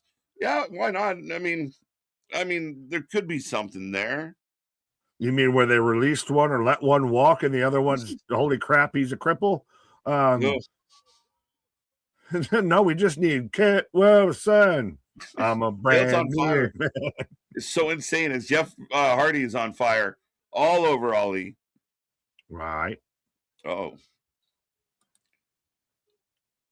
Dun dun dun dun dun dun dun dun dun. Hello, my friend, we meet again. What's up? No, you can't sing that like that. Hello, my friend, we meet You haven't heard the folk version? In a while, you haven't heard the folk version, my guy? What? You haven't heard the funk version? Uptown, funk you up. Uptown, funk. Terry Funk? Is that the song you were singing? Welcome back, Anthony. How you doing? How's I'm the main event good. rolling? This main event has been real good. Are you surprised the system segment's coming up after this? I am. So it makes me wonder if it's somebody of substance. That's what I said. Substance. Yeah. Hashtag substance. Hashtag substance. Is that the word of the day? We've had what were the past words of the day? Kerfuffle. Yeah, we've had kerfuffle. We've had What a few was others. Christ almighty, I can't remember this morning, let alone yesterday. Right. Porridge was yesterday. Oh yeah, porridge. Porridge. I remember why that was because of Porridge Holland. Porridge Holland. Could that be the new member of the system? Porridge. I think he's still got like several months of recovery. Oh, well, you don't need to wrestle. He just needs to be there, right? That's why it's a segment. Oh wait, Matt Hardy stopping Ali with the belt. Well, I got Ali grabbing the belt. Nope. Matt Hardy using the belt. Tug of war. Man of war. Using the belt. Using the belt now is smacking the hands left and right. So not cast. Scoop slam. You need someone to you need an equalizer for Agent Zero. Right. W. Morrissey. It looks like they could be a team, man. Yeah. Put them both in the suit. They're just brothers. We're brothers. That's gotta be Kane. That's gotta be Cass. That's gotta be Cass. Jeff Hardy going up. Oh, he should just do the twist of fate as his finisher from now on. Yeah, are we starting to realize that Jeff Hardy just falls with all of his weight on the swanton because he can't do the swanton anymore? He just falls forward. 1, 2, 2 count. Shit, 2. This is 450.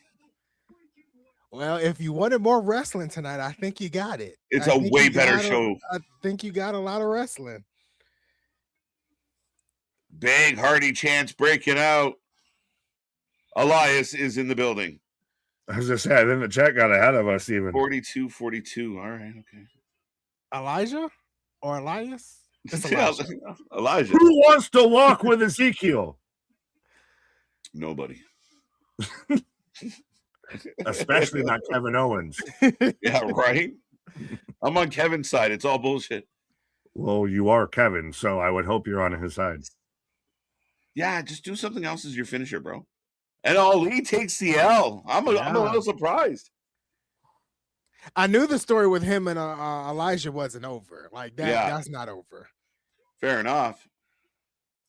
But Jeff Hardy, just do the twist of fate as your finisher. You don't have to jump off you've done enough, Jeff. You've done enough. Well, no, we appreciate you. To me, he doesn't hit it properly anymore. He just falls on the person. It's not that roll through or anything. Yeah, you're gonna crack somebody's fucking Hey, Jose, the righteous. Oh God, it's the righteous. Okay. Is the righteous actually over, or are they only over with like us? They're only over with like us. I mean, there's TNA fans asked who they were when they showed up. Yeah. I mean, again, as a old school Ring of Honor mark, I'm like, these guys are fucking great. Somebody give them a contract. So they got it. Let's see what they do. And I like them up against the Hardys. I like them too. Yeah, I like them up against the Hardys. They have the closest to being the Wyatt without being a Wyatt. Wait. What was that? Signal. What did he just hint at somebody? Bat signal. I don't know. Was that the cross signal? TNA a lot better this week. A lot more things to hang on to, for sure. Who is the when it's I'm sorry. Go ahead, Nick. No, I was just gonna say when the fucking pole to climb over is the size of a floor threshold and everything like that. I don't think it's a hard hill to climb over, but I will admit it's been good. You couldn't just say good job. You had to point out that they fucking Exactly. No, 100%. Have to fucking gut punch on the way out. Couldn't have just let them have this one, my guy. No, never.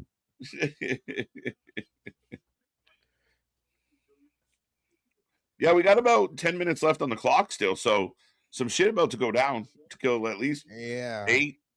I'm really trying to wrap my brain around who could it be, the newest member of the system.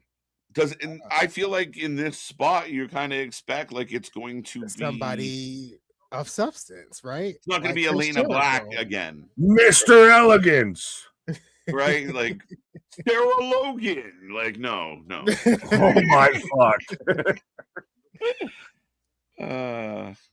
But that's where I worry. That's where you get into the low TNA, the step on your own members situation. If you've now built this, you've had every match. This is your final segment. Send them off the air week 2. If this is a wet popcorn fart, then it's going to be an issue. This is going to be the one thing that everybody's sent home with. Right? The hometown guy. For fuck's sake.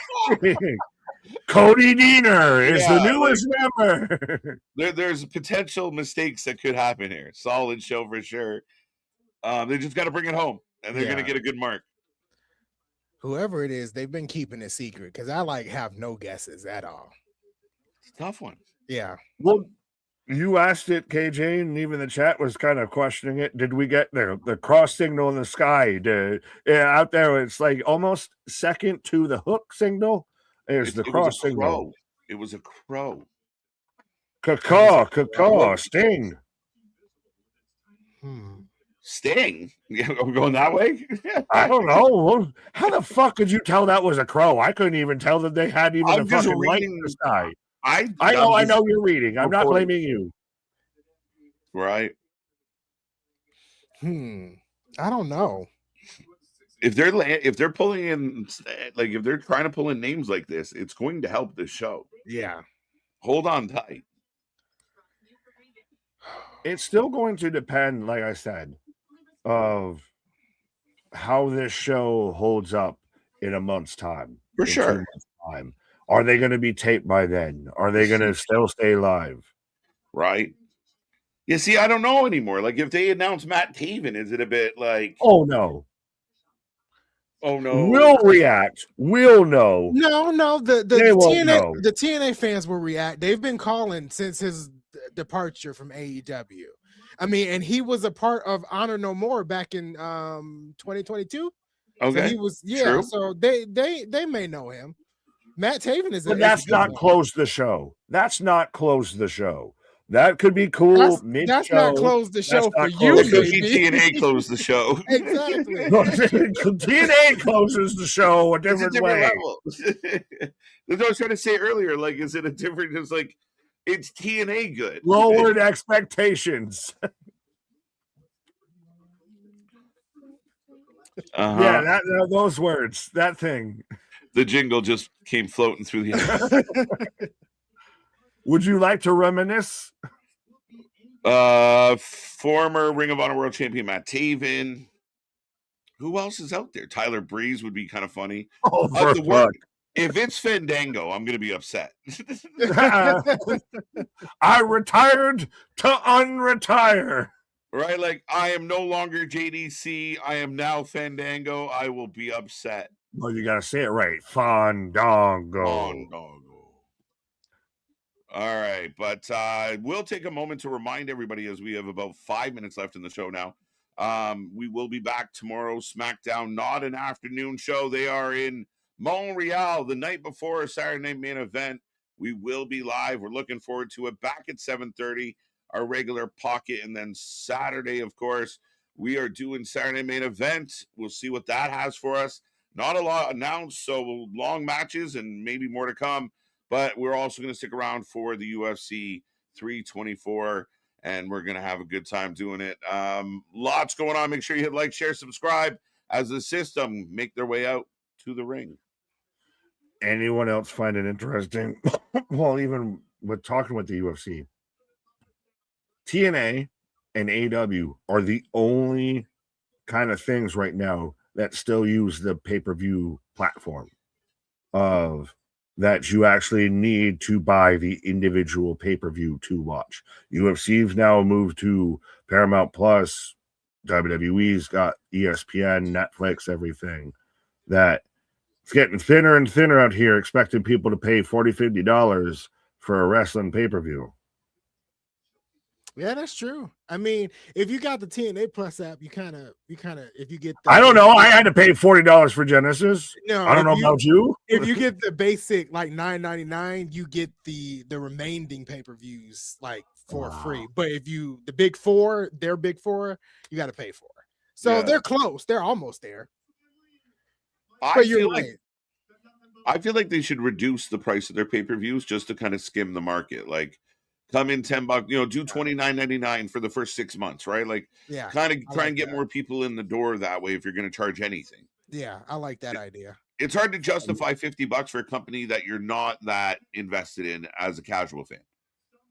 If I was just watching the first debut episode on AMC and then you slap me with spend $40 to watch my pay-per-view, hell no. Fuck is you talking about out here? I just knocked on your door and you want to ask me for $50? Right. But Fandango doing the introduction. They're JDC, my bad. Oh, well, no. The newest member of the system. Bear Bronson. I like that he's on TNA's roster, but he doesn't fit this group at all. You mean the guy that's the death match guy, that's the hardcore fucking beast and everything, that's could be your new-ish Abyss, is now with the system, your big babyface group. I like he's on the roster. I don't like him in the group. I guess this is one of those wait and see. Because I know some of the TNA fans were wanting him to sign, so I'm assuming this is basically him signing. We have to wait. I feel like there's more to this. Yeah, please. Like, are they kicking Moose out tonight? So Bear Bronson, yeah, okay. So JDC is out. This is dumb. Oh shit! Oh, yeah, they're turning on Moose. They're turning on Moose. They're jumping Moose. Wait, what? You called it. You called it. I didn't mean to, but yeah, it did. Here comes Cedric coming out. Why? Moose is out too. The system has failed. The system is flawed. The system is broken. Well, I mean, they're not a babyface group anymore. No. Nick. And that's where now Bear fits with. Why you come at me with that? Because you just said it didn't fit with Bear Bronson. Wait. Cedric's gonna hit Moose with a chair. Cedric's part of the system. No. I think you actually even called that in the first match. This man, double up. When you're Cedric turned, so the system has a new look. I don't even think you can call this the system anymore. They might have to change the name. We're replacing two. Remember, we're replacing two. Moose out. JDC retired. Bear Bronson in. Cedric Alexander in. And that's why Alexander did what he did earlier tonight. So, good stuff. So you're about to have a Moose versus Bear Bronson run for a bit, and I'm not mad at it. Not terrible. Alicia Edwards, why the fuck are you here? Yeah. Is Alicia yelling at Eddie? Like, what are you doing? He's our friend. Yeah, because he's Eddie Edwards screaming back up. They weren't even babyface long. The Life Riders just turned on Moose. Nice. I mean, again, you want to make an impact, quote unquote. That's an Impact ending, because at first we were like, Bear stupid, but Bear and Cedric and the turn, it was all good. You leave it still with a moment of, yeah, you may not know who everybody's involved. Like if this is your second time tuning in, I may not know all the players on the board, but I want to see how this plays out next week. Yeah. Is it main event worthy? I think kind of. All right. Moose has been losing like crazy. Makes sense. Dear John Moxley, this is how it was supposed to work out. This is what was supposed to happen with the Death Riders. This is how it was supposed to go. The leader goes on a losing streak, and then they beat him up.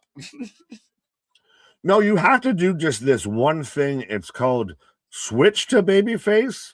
To not be a heel and everything. You have to do at least something to put yourself as a babyface. Right. Now, a couple people saying, like, Richard saying flat, officials saying flat. I didn't think it was flat. I thought it was good, and I thought the twist of Cedric was double good. Anthony's quiet. I want to know what he's thinking. I'm shocked. I'm shocked. That didn't, none of that. Moose, I can't even put a sentence together. Like, I don't know what that was. I'm so shocked. Do you like it? Do you not like it? I love it. Yeah. I love it. I'm just like, why? Like, why turn on Moose? Like, I get JDC for, he's leaving, he's retiring, but Moose and then Cedric, I'm so confused. 2 new members, 2 Utes, as I got my cousin Vinny on AMC now. Thank you. Oh, yeah. I like it. I like how it played out. And again, I thought it kind of had that vibe of like, oh, it's only Bear. Why did they do this in the main event window? But then the turn, and then Cedric grabbed that chair, and it looked very, sketchy. And sure enough, yeah, I mean, I think it was a good show. I like the ending. I want to see more of what happened at the end. Where does this story go? Yeah, we take a rating out of 10 for every single show, folks. By all means, get in that chat. Let us know. And the people that said it was kind of flat, I mean, the fans were chanting F the system by the end of it. I didn't think it was that flat. I thought it was pretty solid. I think overall it was a really solid show. And I think I like Jose, though, with the system is a down. Yes. That this is, again, that's how you put the hook, line, and sinker. This is how, this is what ended this week. So now I want to tune in next week to see how this pays off. Yeah. You had a good show throughout, and you left them with a little bait on the hook to fucking reel them in. Yeah, and I would argue, like, I'm kind of curious to see what's going to happen with the Feast or Fire. I'm curious to see what Ash by Elegance, like, what does this all mean? Yeah. I'm curious to see what's going to happen with Moose in the system. Good job. That's the job here. Now you got to keep this going and keep the momentum going. If people were critical of the first night, I think it's going to be a little harder to be as critical. You might not like the vibe or how they present, but that's TNA. That's up to you at the end of the day. But as far as what they put forward today, lots of good in-ring, lots of good story. 100% agree. I think the show was great. I think every match was really good. I think like you said, Ash by Elegance, like now we're in a point to where, like, is she cleared? Is she not cleared? What's happening there, right? So you continue that story with Moose in the system, like you continue that story. We got the Jeff Hardy, the Righteous, all that crazy stuff. So it was a lot of continuation of stories tonight. I think tonight was solid. If I was going to switch, if we could physically switch last week's episode with this week's episode, I would take that. Yeah, I agree 100%.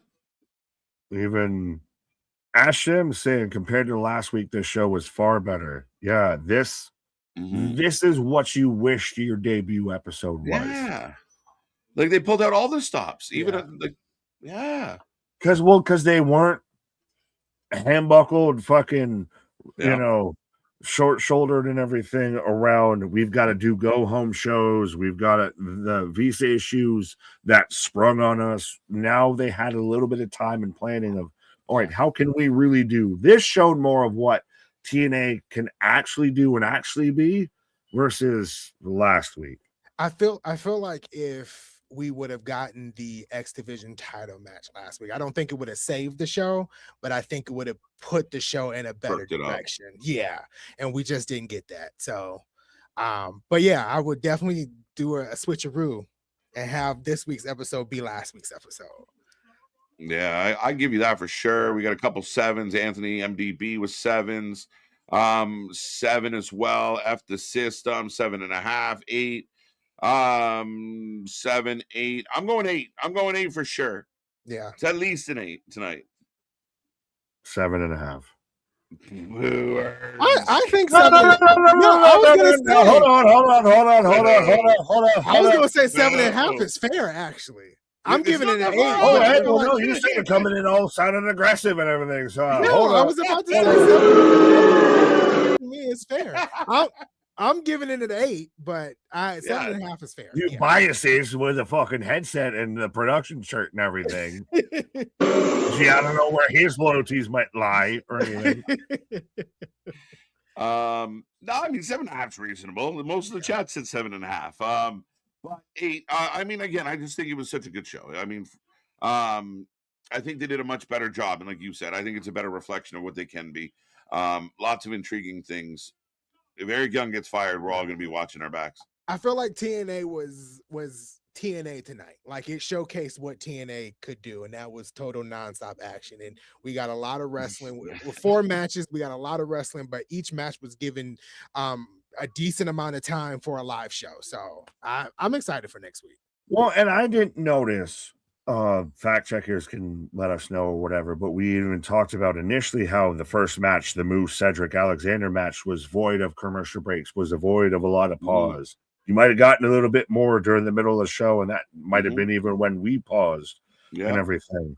I don't know if there was much breakup too, even during the main event, of kind of just let that puppy ride. Was there one commercial during the main event? One commercial. So there was one commercial like right after one of the entrances, and I think it was just like one commercial in between. So that's great. And then the final like Moose segment and all that went through with no commercial. Yeah. No, that's good. I mean, again, it helps with the momentum for sure. I just like the 3 main promotions that have their own style for sure. Facts.